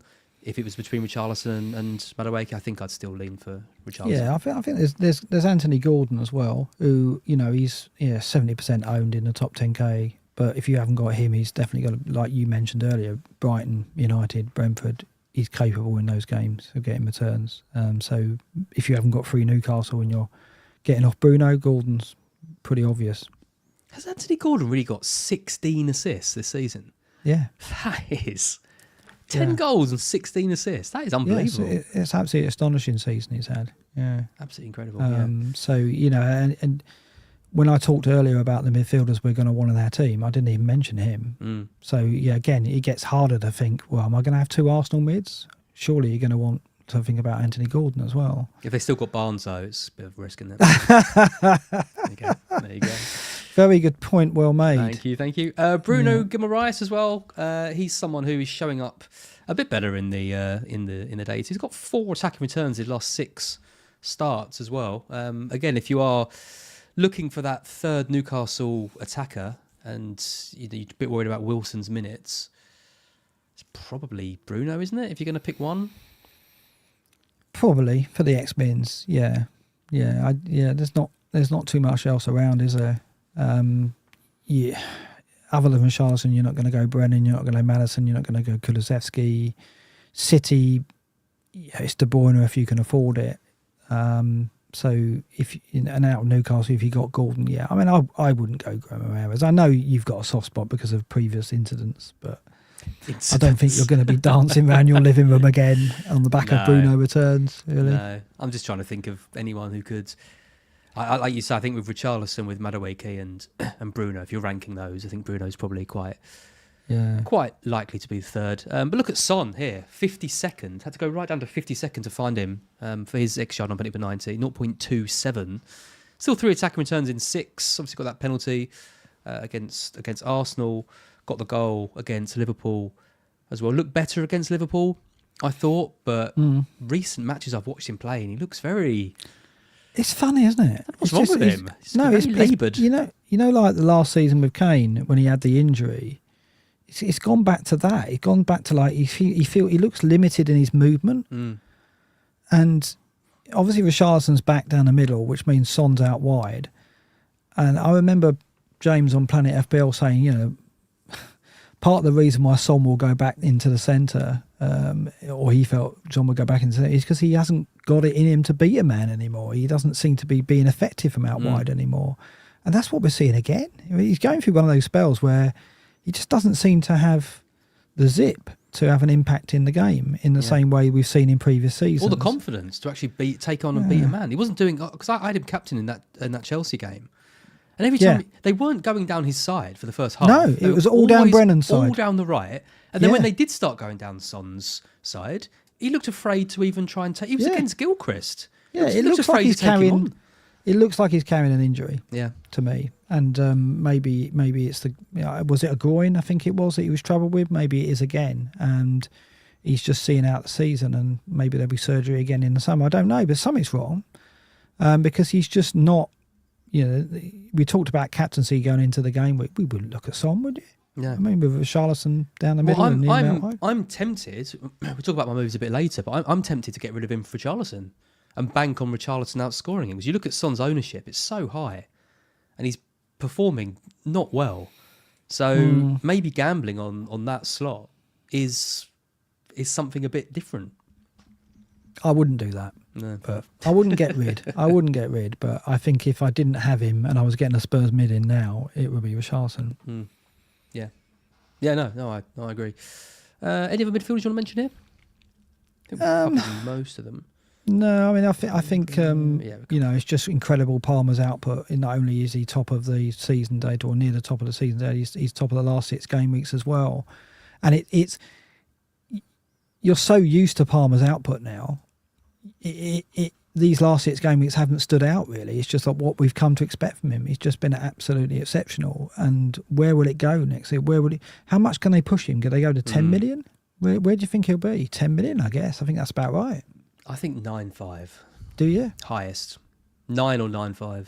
But sitting here now, does that even matter? Unless he's going to be 12.5, you're getting him, right? Yeah, I think so.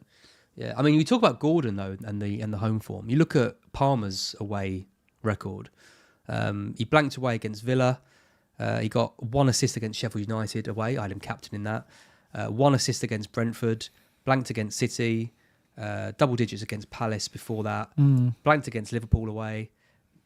Blanked against Wolves away earlier on. There's a lot of blanks there. The home form has been, 13 against Newcastle, 15 against Burnley, 20 against Manchester United, 26 against Everton.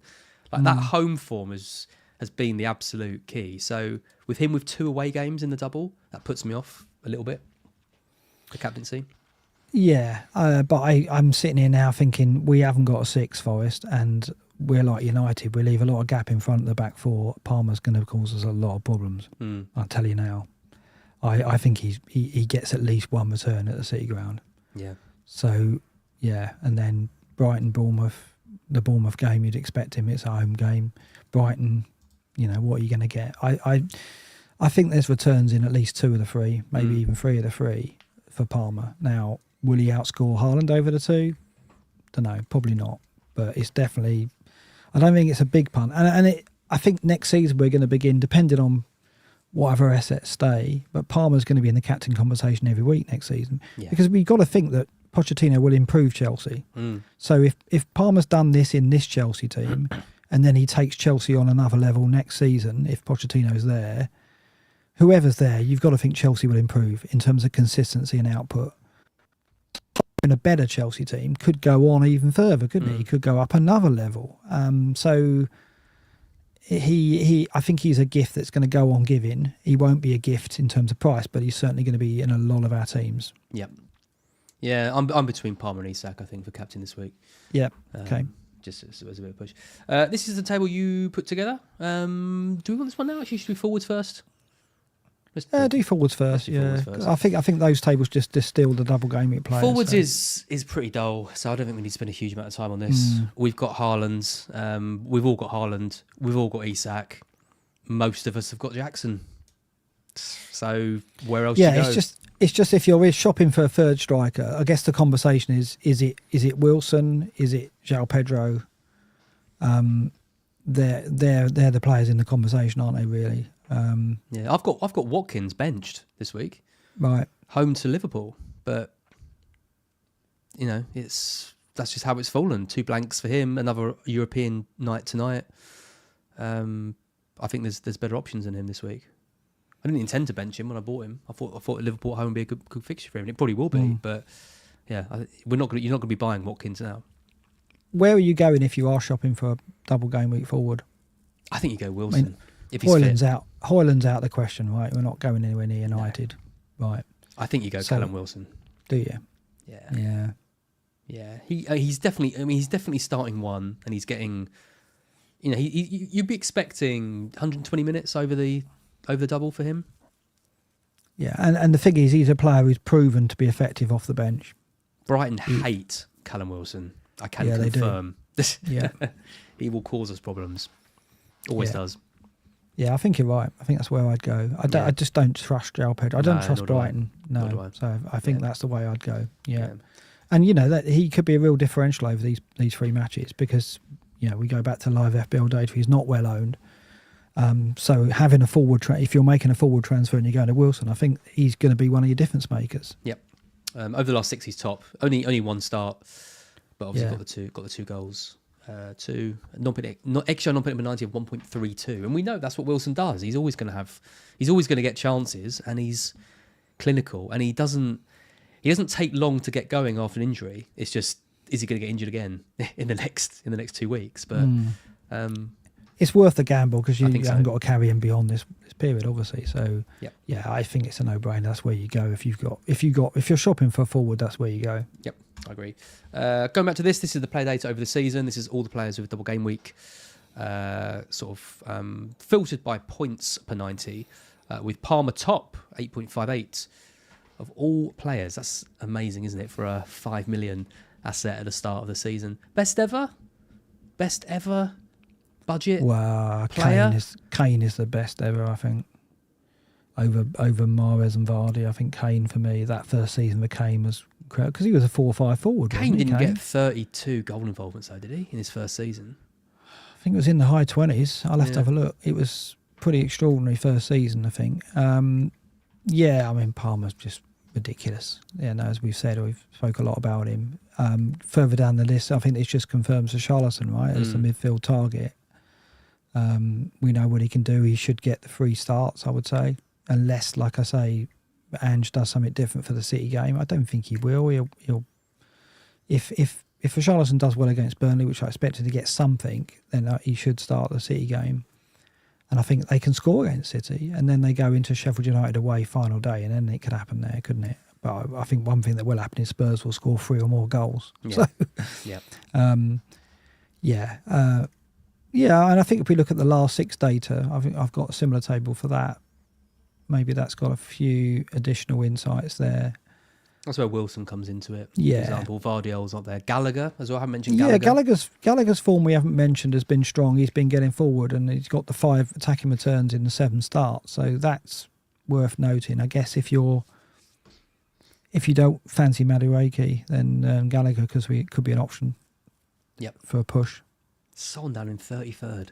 Yeah, that's again, that backs it, doesn't it? Below Kovacic. Yeah. It's really surprising how he's dropped off, but he's a quality player. He can score a goal from a low XG chance, so he could still return. There's no question, but there's also no question that the eye test shows and the data shows that something's not quite right with Son at the moment, and we've seen it before. So, yeah. Yep. Let's take a look at some predictions. Then going into game week 37, obviously these help with our sort of transfer dilemmas, although I don't think we call them dilemmas at the moment. It's debating Romero versus Cucurella. Is that a dilemma? I guess it kind of is. But this is what we've gone for. So Fulham Man City, first game. And obviously a lot of hopes being pinned on double. I mean, there's going to be trouble captains playing on Haaland as well. People have still got that chip remaining. De Bruyne, Foden, that battle, Vardiol, Ederson is another one. I've gone for a 3-1, so no clean sheet for Man City. You've gone for a 2-0. Yeah, I think this is the game they could get the clean sheet in. Fulham, we know, are flying kites in training. What did you make of that? I thought it was great. It's just the kind of game where they're going to get a draw and then there's going to be a social media post with a kite, isn't there, or something being, I don't know, I need a kite pun. If you're an Arsenal fan, it's not helping, is it? No, definitely not. And Fulham go to Luton final day. And if we need Fulham to get something out of that game to keep Forest up, I'm worried. Frankly, I think this is the best chance Arsenal have got of City dropping points this Fulham away game. Because Fulham are a bit unpredictable at home. They've been quite good. You don't know what they're not going to lose to or drop points to Spurs or West Ham. I just can't see it. Yeah. They're both so poor defensively. They're going to score too many.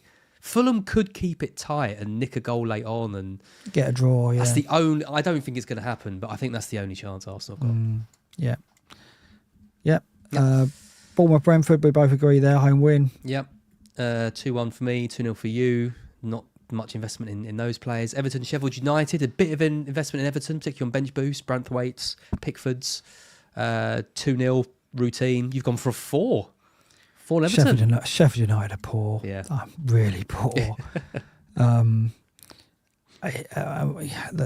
Wilder can't. I mean, we went there last week, and we scored 3 goals.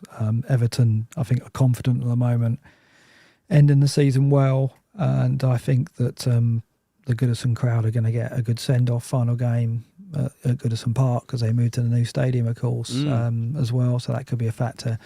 It's going to be a party, I think. Were you a bit nervy when Forest went down 1-0? No. I thought we'd punish them, and I was worried because it was a bit of a toe-to-toe. It was a bit of a basketball game, so I thought we'd go there and control the game and catch them 1 or 2 times. But instead, Nuno decided, oh no, we'll go toe-to-toe. We'll be a bit open and think that we'll outscore them, which we did in the end. But I thought it was a risky approach to the game. As soon as we went through the back, they never got a look in. And I think we should have started that way. But I just think that they haven't got they don't take their chances, and they haven't got the same level of quality that other teams have got. Callum Hudson-Odoi was just a difference maker, and we have a player like that, and they don't really have someone who can do what he did. Harmer's a good player, Brereton Diaz is a good player, and they'll probably be in the Premier League next season, those two, but other than that, they don't really have players who could have got an end product. And I think that'll be the case at Everton. They make too many mistakes at the back. I mean, defensively, they're so poor.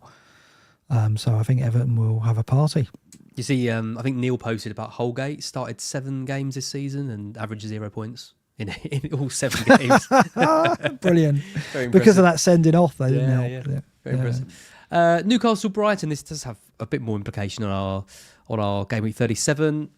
2 teams with lots of defensive injuries. The difference is one team can score goals and one can't. So I've gone for 3-1 Newcastle. Sorry, Dad. Yeah, I can't see anything other than Newcastle win, and I've gone 3-1 as well. My dad thinks Brighton are going to win this. Just to let you know, and he hasn't been very confident about Brighton for a while now. And quite rightly, so. Yeah. He thinks we're going to do Newcastle. He doesn't like Newcastle though, so there's a bit of bias there. I don't share. He doesn't. I mean, is he hoping Trippier plays? He probably is actually. Yeah. As soon as he sees Trippier in the lab, he'll be like, right, that's it, that's a lock. Easy Brighton win. Listener, if you don't remember, as his dad has a hatred of Kieran Trippier, which is unfounded. We've no idea what's behind it. He just thinks he's an awful player. Just genuinely doesn't rate him at all. Spurs Burnley, you've gone for a 4-2. I've gone for something a bit closer. I've gone for a 2-1. Like I said, I was disappointed with Burnley last week, but I think they could cause Spurs a few issues, but I think they'll probably come out ahead. Burnley have got to win, right? Nothing other than a win will do. So, Company's got to go there and go, right, we've got to take them on. And Spurs will let them play and concede some ground and probably concede some goals. But like Sheffield United, Burnley are suspect at the back. Muric has made a difference. I think if Muric had played the whole season, Burnley might have stayed up. Yeah. If you look at the XG prevented data, Muric has been outstanding. He's made some howlers, but he's also made some fantastic saves. Did you see Brighton's goal of the month? No, was his own goal? Was it? Was that the only goal Brighton scored? Yeah. Oh my God! Seriously? Yeah. That is shocking. That goal was hilarious. I think there are a lot of goals in this game. I hope so for the neutral. Yeah. West Ham Luton, we'll wrap that one off. I've gone for 2-1 Luton. Go on, Luton. You've gone a 2-1 West Ham. You've gone a 2-1 Luton. Yeah. Give him a chance. Right, so hold on. So it's the penultimate home game. No, it's the final home game of the season for West Ham. Moyes' last game in charge, and you think the West Ham will just roll over? I think West Ham are just. You talk about on the beach, talk about done, talk about waiting for the season to end. That performance against Chelsea was disgraceful. It really was. Like Ogbonna has just completely forgotten how to play football. Not nearly as bad as Casemiro. This is not what I want to hear as someone who's relying on the West Ham getting a result. I agree with you, but I think Luton defensively will give them chances, and they have got quality in attack. I mean, Bowen, Kudos, Antonio, they can hurt them. Equally, I think Luton score. I think you're right, but I'm hoping that West Ham just clip them at the end. I don't know. A new manager coming in, Lopetegui again. Bowen wants to get on the plane, doesn't he? Yep. So, I think Bowen's going to be the factor here. Yep. Interesting game. I'd like to see Luton win it as a neutral, but obviously you wouldn't as the complete opposite of that. Not at all. Wolves Palace, both gone the same here. Both gone for a 2-1 Palace. What a job Glasner's done. The wing backs. Yeah. Munoz getting an assist from a throw-in from the halfway line. Love to see it. Gotta love that. Mitchell scoring another goal. Andy loving that as well. Wolves are just done, aren't they? I think, not having Dawson as well is a big blow for them at the back. So we'd expect Palace with Elise, who is absolutely incredible. What a player. There you go. Another midfielder who will be on our list next season. Not if he goes to Man U. No. Well, we need 6 or 7 midfielders, don't we? Because picking 5, because Elise is a player you'd love to own, but are we going to find room for him in our midfields? I think we're going to need to have one slot we rotate to fixture, and that's the only opportunity we'll have to get Elise in, unless he goes to a team where we think he's going to be at Palmer level of output, which I don't think he's that. I don't think he's that kind of player at that point yet. He could be. His points per 90 are higher than Palmer's, aren't they? Have you seen that? Yeah. So, an amazing talent and a factor next season for sure.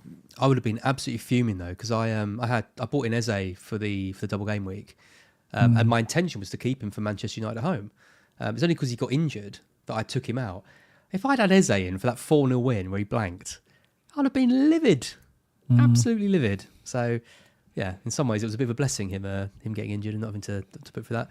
Forest Chelsea then, big game for you. I've gone for 2 goals for you, but a Chelsea win. You've gone for a 3-1. Yeah, I just don't fancy us here. I think we'll play well. I think we'll challenge, test them, but I think the amount of confidence they'll take into this game, Palmer, I think it's going to be a massive problem for us. I think he plays in those areas of the pitch where we're not solid. I think we can look after the wingers okay, because I think our fullbacks are all right. Depending if Williams is out, then we got Montiel or Toffolo playing fullbacks, and maybe not. So, yeah, I think we've got problems containing them. I think we will give them issues at the other end. Callum obviously will want to impress against his former club, and he's playing well, obviously. Aaron E might be on the bench, so he might be able to come on and do something. And I think the atmosphere will be amazing. If Luton get a draw and we have to get a draw or better, we might get a result. But if I'm going Luton lose to West Ham, we're safe, so we don't have to win that game. So unless there's a massive swing in goal difference on the final day, which we'd have to lose like 7-0 to Burnley or something, which don't think is going to happen. So if Luton do lose at West Ham, if Luton do lose to West Ham and Burnley lose at Spurs, which could happen, then Forest go into that game. Yeah, they don't need anything from it necessarily. So I'll go with Chelsea win. Yep. You beat them early in the season, yeah? It was 1-0? Yeah. Langer scored the goal, yeah. United Arsenal, they're on the Sunday. Big game for both teams, really. Manchester United defensively, so many problems. Maguire being out, I mean, that is just the nail in the coffin. Do you see Evans? Evans failed a fitness test and they still stuck him in. You see that? Oh my word, I didn't know that. To partner him with Casemiro. I mean, when that's Johnny Evans failing the fitness test, bloody hell, that's harsh, isn't it? Forcing him to play. I mean, they're all over the shop. I mean, you've only gone 2-0. Goal difference is a factor in this, right? So Arsenal, if United are a wounded animal, Arsenal aren't going to go, oh, we'll just manage this out. They're going to go, right, 3, 4, 5, aren't they? Yeah. Do you not think? Well, yeah, they could. So I think 2-0 is a bit conservative. The only thing was, I mean, I know Arsenal got the comfortable win against Bournemouth in the end, but they were very wasteful with a lot of chances, particularly in the first half. Yes. So I know that obviously they're capable of scoring 5 or 6 goals, but they might find it quite frustrating playing against Manchester United, but then ultimately win. But it could be 4, 5, it could be anything. I just can't see Manchester United winning. But then they got a draw against Liverpool. No one expected that, so they are a funny team. Yeah, but I can't see any other result. Arsenal so motivated. They're a winning machine, aren't they? And they're going to cause them a problem at set plays. United aren't clever on those. Maguire out, so he's their best header. Yeah, it could be bad. It could be 3, 4, 5. Yeah. We may be wrong, and we have been in the past. We saw United go to Anfield and get a draw as well, didn't we? So when we were back in a thrashing. So yeah. Well, I might end up with only 8 doublers, and then I'm looking at some teams looking at 15, for example. Well, that's not effective use of your bench boost, is it? That's not. But with Raya, Gabriel, and Saka, it's kind of like, do I really want to be getting rid of any of those 3? You definitely don't. Against Manchester United? No, so I'll probably go with 8, and then Man U will win 1-0. Villa, Liverpool. I've gone for a 2-1 Villa. You've gone for a 3-1 Liverpool. Both gone very different here. Yeah, Villa off the back of the trip to Olympiacos tonight. They've lost 2-0. They've got a long trip back. They've literally been to hell and back, if you believe the banners in the Olympiacos. Yeah. And Villa running out of gas, aren't they? And Liverpool, I think, want to see Klopp out with wins. And I think, Liverpool are creating enough to score goals there. And I just think Villa are aghast. So, yeah, I'm going away win. Yeah. Last 2 away games to Liverpool, West Ham, the draw, and then the loss to Everton. So, again, another team away from home, not anywhere near as good as they have been at home. But, yeah, like you say, I mean, I just think Villa at home is a bit different. Well, I was surprised to see them struggle against Brighton, but we are quite good at home, and they have been poorer away. But you're flipping this around. Villa have been so strong at home, and Liverpool have been less effective on the road. So I've just gone for a home win. Spurs City. 3-1 City I've gone for. You've gone for a 4-2. 3-4 goals I think is the minimum we're expecting in this. Yeah, I mean, Ange just goes front foot, and I expect him to, and I don't think they stop. So I don't see Spurs City being allowed to manage the game out as they would like to. So I think City know they have to score 2 or 3 goals at least to win this game, I think. So I expect goals. Ange. He is. Isn't he? Yeah. His demeanour, what I don't like about him is he doesn't ever look at the camera post-match as well. Have you noticed that? He's like always looking down, and he's become more sour as the weeks have gone by. Hasn't he? Yeah, really has. There was a big shift for him, but halfway through the season, because I used to really enjoy listening to him in his post-match, very and he was jovial. Upbeat. He was upbeat. And now he seems to get so offended by simple questions. And he gets quite a lot of praise for the journalists shouldn't ask stupid questions and all this. It's like, yeah, but he's being really, quite rude, I would say, to journalists at times. I don't like that attitude with things. And now he's talking about we need to sell all our players and bring in ones that fit the system. And it's weird, isn't it? Is it something about Spurs that just grinds you down? I don't know. United and Spurs. Yeah. Well, I mean, I'm surprised because Ange looked like he was a character. It looked like his personality was very positive, very upbeat. He started the season like that, and I thought, well, that's him. That's what he's like. His team's play epitomise his character, which is, I wouldn't say it's extravagant, but he's an expressive, heartfelt, passionate manager who comes across in that way in his conversation with the press. And then you're right, suddenly something flipped. And it's like, now he's like very careful about what he says. He's very picky about the questions and the angles that they're coming from, and he's trying to twist them round and win points against the journalists. It's like, what are you trying to do that for? It's like, and it's like, all right, we're not doubting your intelligence or, your ability to play judo in the conversations. This is not about outwitting the press. It's about just give us some answers that are interesting. Let us give us something to write about.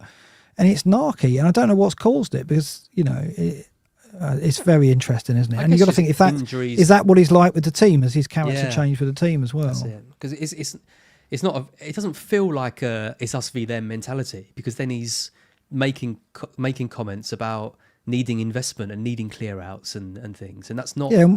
Yeah, and we saw Conte change, didn't we? Yeah, like he was always that way inclined, but he's some of his comments were like, "Whoa, he's going a bit far here," and it's like that drove him out in the end. Yeah, and so position was untenable. You've got to think what's going on there, because I mean, Spurs have had a positive season. Yeah, they've had injuries, but every club has. They've had bad decisions against them. Some bad luck. It's not been I don't think it's been a negative season in his first season. I think he can be proud of it, really. He would have wanted more. It's fine. No one's being critical of him.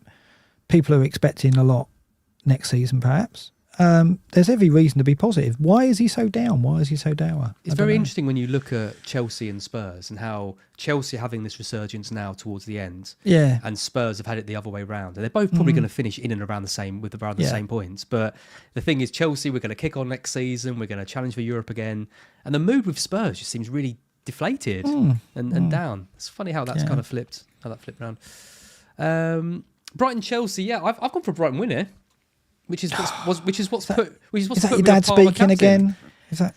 I think our home game, we are definitely much stronger at home. Chelsea are weaker away, as you can say about most teams in general. But I think there's an extra bite to Brighton v Chelsea. The home fans are going to be well up for this, and we're going to keep the ball, control the ball, and Chelsea are going to have to score a couple of. I think we get at least one. So are Chelsea going to score a couple?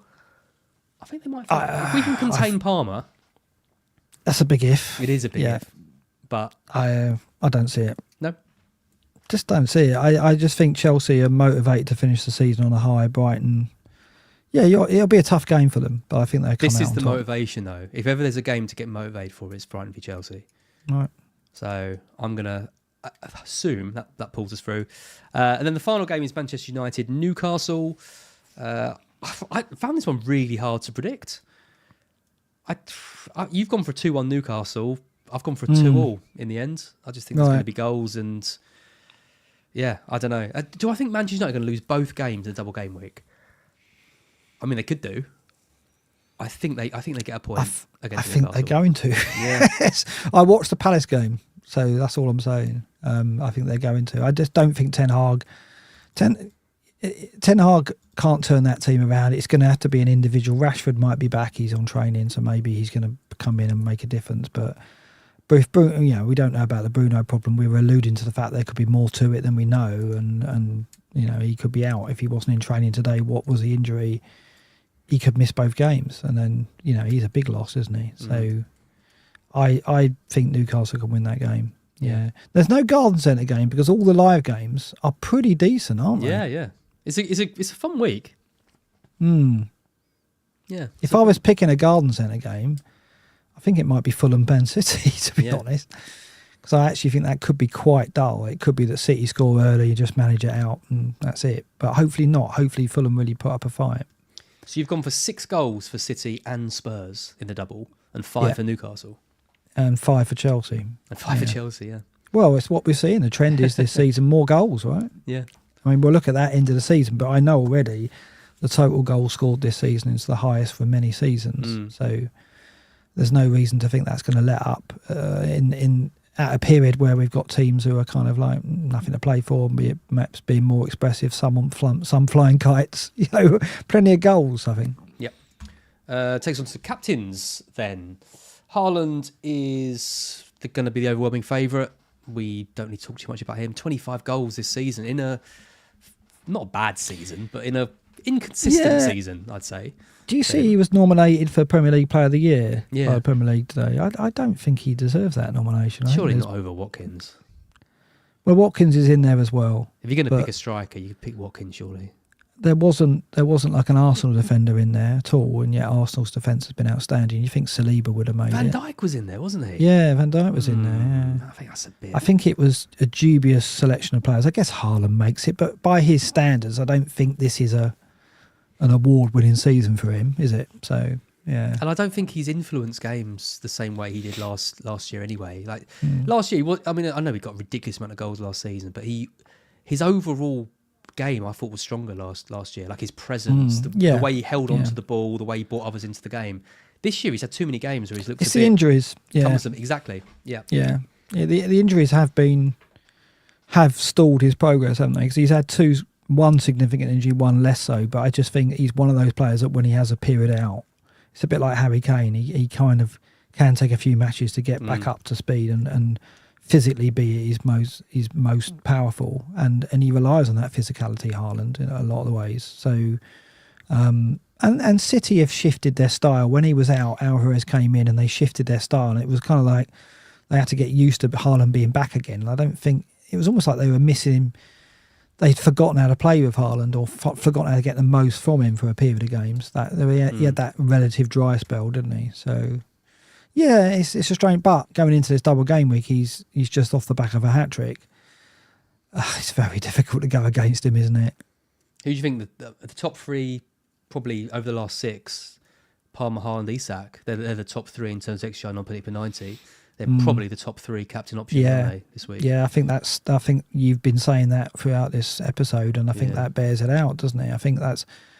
For me, the differential captain is Palmer, such as it is, because I do think he gets returns in both games, and he's the midfielder, and he can match Haaland for penalties.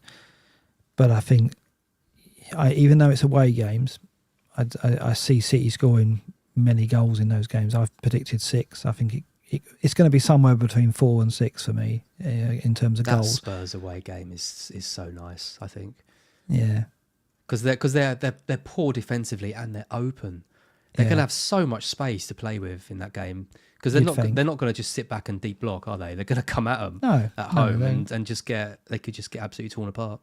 Yeah, I'm probably going to leave it on Haaland. I don't think I can push it.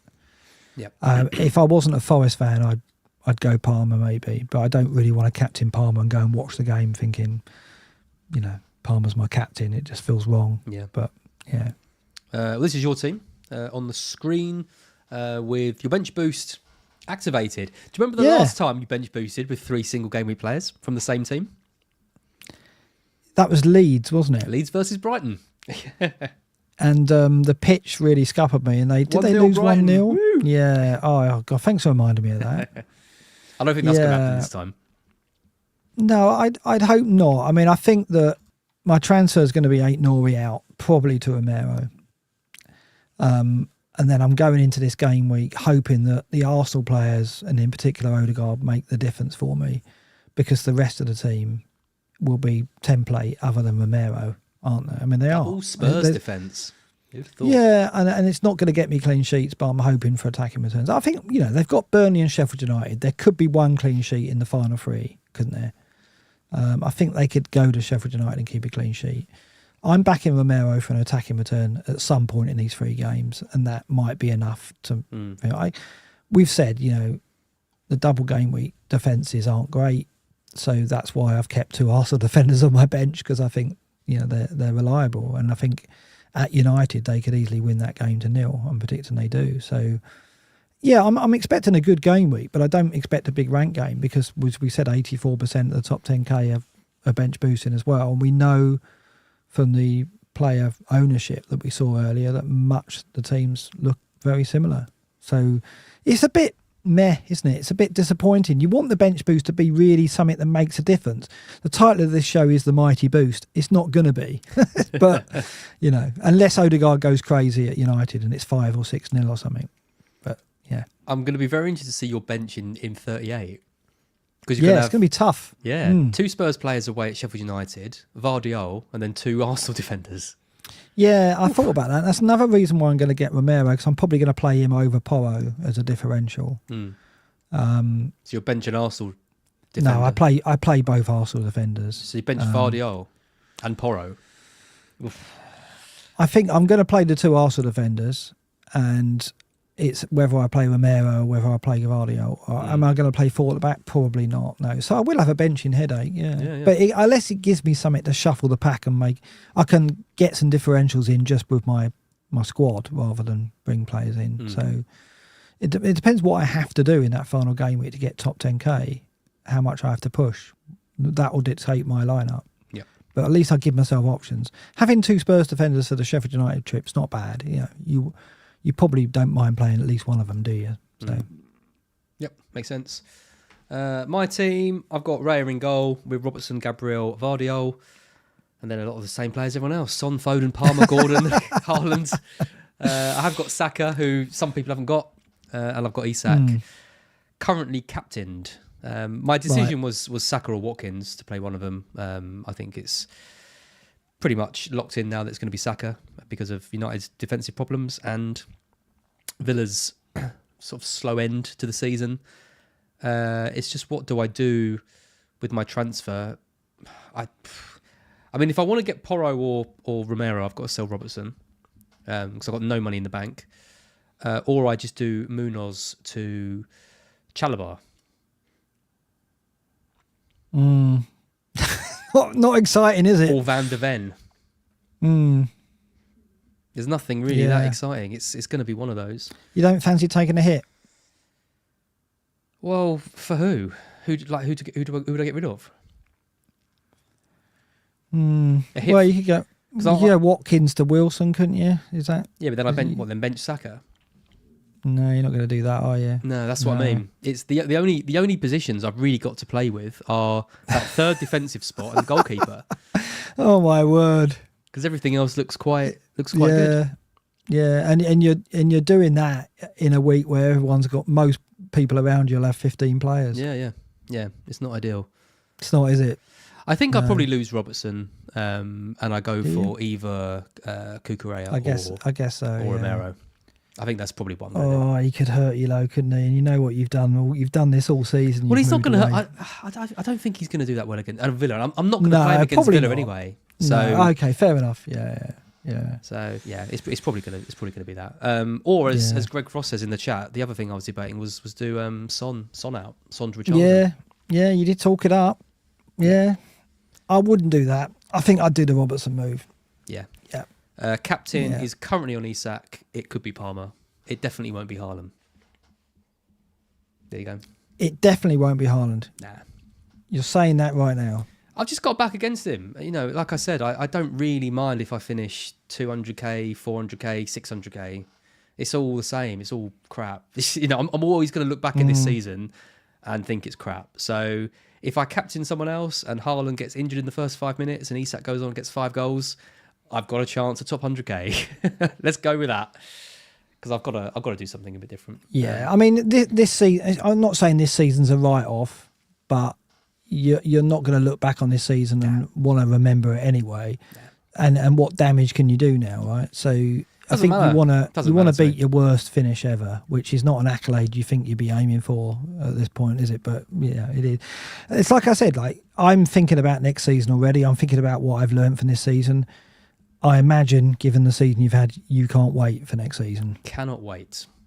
Cannot wait. We haven't even gone through the list of players that I've earmarked. Save it for next week. We'll save it for next week. I want to talk about who makes the wall, if anyone, because it's one of those seasons where you haven't really got a candidate at the moment, have you? There's two players that are in the running. I think SuperChats for the banter of the bench boost. Oh, of course. I think that's probably quite a good one. Oh, you've got to do that. Yeah, I think that's probably the one. But genuinely, probably my best signing has probably been Vardiol this season. Yeah, that's very dull. Because I got him in early. But no, I'll look at Vardiol and be like, oh, great, thanks, mate. You took me from 600k to 400k. It's got to be SuperChats to mark the accidental bench boost. Because at least I'll look at that and be like, that was quite funny when that. Because you got 22 points in that bench boost. You could end up beating. Wasn't that many? Wasn't it? 18. Okay, well, I think you could still beat my bench boost. Yeah. Right? Because if Arsenal concede, then all I've got is Onana and Odegaard. Yeah. So am I going to get 8? You know, if Arsenal concede and they get 2 pointers, I've got to get 14 points from Odegaard and Onana. That's not. No, I'll take that's it. Far 18. from, yeah, exactly. 18's all right. If I didn't have that, imagine how badly I'd be doing now. I'd be like 600k in the world. I'd be fighting for top million. It'd be ironic if we can look back on your previous bench boost and find that actually the best one you've done is one you played accidentally. No, I had one year with Delafeo. He got a brace in Watford's game. That was a moth has just flown in. That was exciting. Delafeo, what a player! Yeah, he was. I love players like that. Just so Tarap, just so hit and miss. Just obviously had the talent and the ability, but just couldn't ever do it consistently. That's what I want. Right? I want next season us to have the options to go for players like that. You know, that for sure. And I don't know. We're so optimistic every season, aren't we? That it's going to be one where the template isn't strong. I think that we say every year that the template kind of hampers and restricts our fun that we have playing the game, and it definitely has. And I hope that for the reasons I've said already, you know, content creators, Twitter, and the algorithms having an increased reach now and an increased influence on the player base.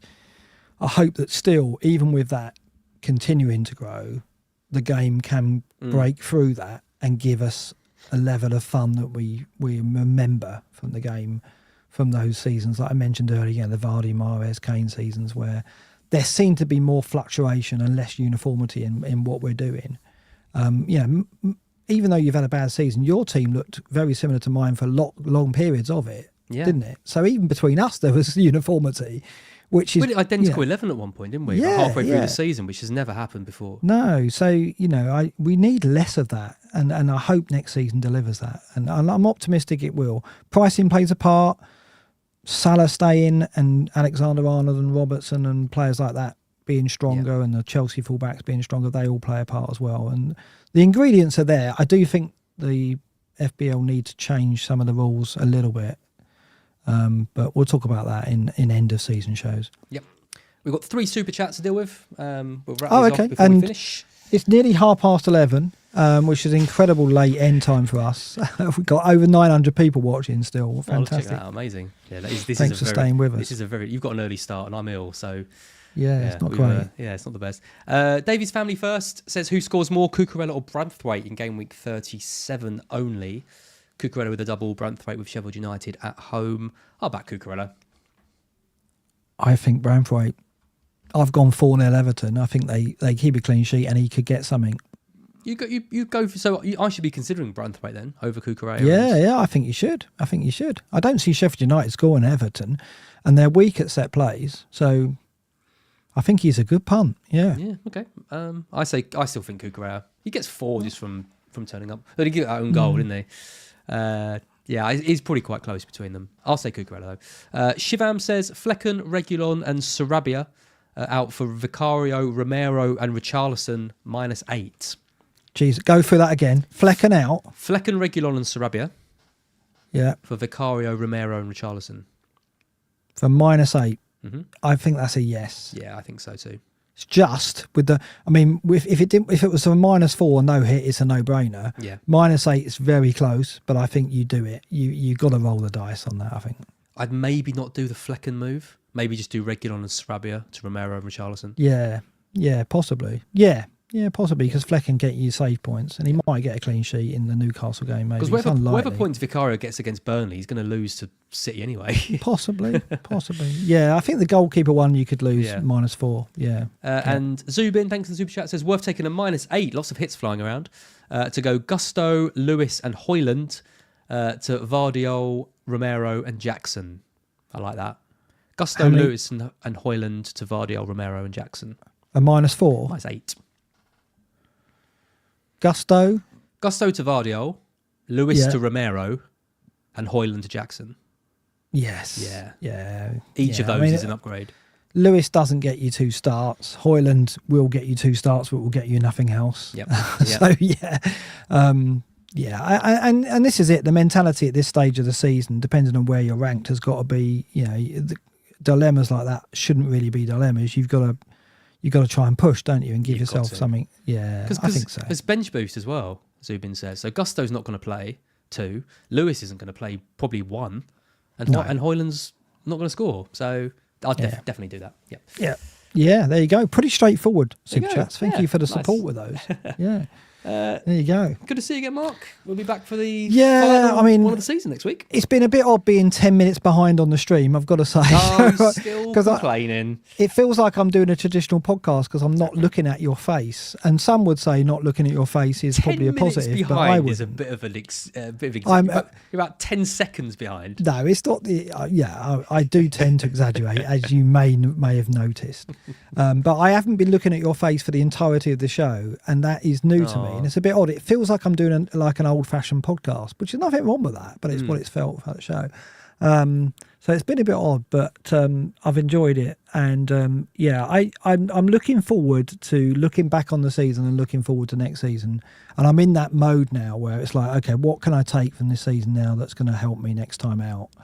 Like I said, and I think the Pickford thing I talked about is one of a few things that I want to bring up in the next few game weeks, or the next few shows really. I'm thinking about what we can do in the pre-season as well, what look backs and look forwards we can do. It'd be quite nice to do some things in the summer to keep things ticking over. We got the Euros, of course, and we might do some things around that, but more likely, that's a big claim. Not around the content, but we might do some shows when, after the England games or whatever. People will be watching football. Live news. I've been consulted about this. You missed that meeting. That was me and Andy. Me and Andy. We're the slowly phasing me out. At the engine room of BlackBox. I see how it is. Yeah. Oh, I think during the summer there's a few things that I want to do looking forward to the new season. It'd be interesting when the player prices come out, because with the Euros being apart, that I wonder how that affect the dates, whether that will delay things. Because obviously the Euros will affect the transfer window, and so if they bring the prices out too early, that might have a detrimental effect on the game, because obviously there'll be a lot of transfer activity after the Euros. So it's going to be an interesting summer. I'm looking forward already, and so I'm thinking positively about next season. Yeah, good. And we need to do more match of the day challenges next season. We have only done one this season, haven't we? Yeah, so you're coming up to Hitchin next. Yeah, we should do that early season. Yep. So when the fixtures come out, we should select the fixtures. It'll have to be for a Forest away game, because otherwise they'll be at the City Ground. So I'm looking forward to coming to Hitchin, and I guess we'll sit alongside each other and do and witness the pain. Yeah, it should be less of a hassle setting it up than it was at yours when your TV stopped working and technical difficulties. Fun, It's crazy, isn't it? Yeah. So thanks everyone who tuned in tonight. Sorry it was a late one. I know people enjoy the late ones though, so that's all fine. So yeah, well, I'll go and get the pod out and then get. I'll say an early night. Not really. Not anymore. It's still. I mean, obviously it's dark outside, but it's less dark than it normally is at 11:30. Yeah, this is it. So it gives that illusion that does, it's still early doors. But yeah. So one more for Game Week 38. Then we'll have our retro, and then we'll think about what content we do after that. That's it. Absolutely. If you've enjoyed the stream, give us a like. Do make sure you're subscribed to the channel as well. Give us a review on the podcast if you're listening. This wasn't quite the abrupt cut-off that I planned after doing the leagues. I'm not buying that. We've dragged out the ending for about 15 this. minutes. But yeah, you're going to look into it. Okay, yeah, do. But yeah, we'll see you all next week. Enjoy the last double game week of the season, and we'll see you soon. Bye-bye.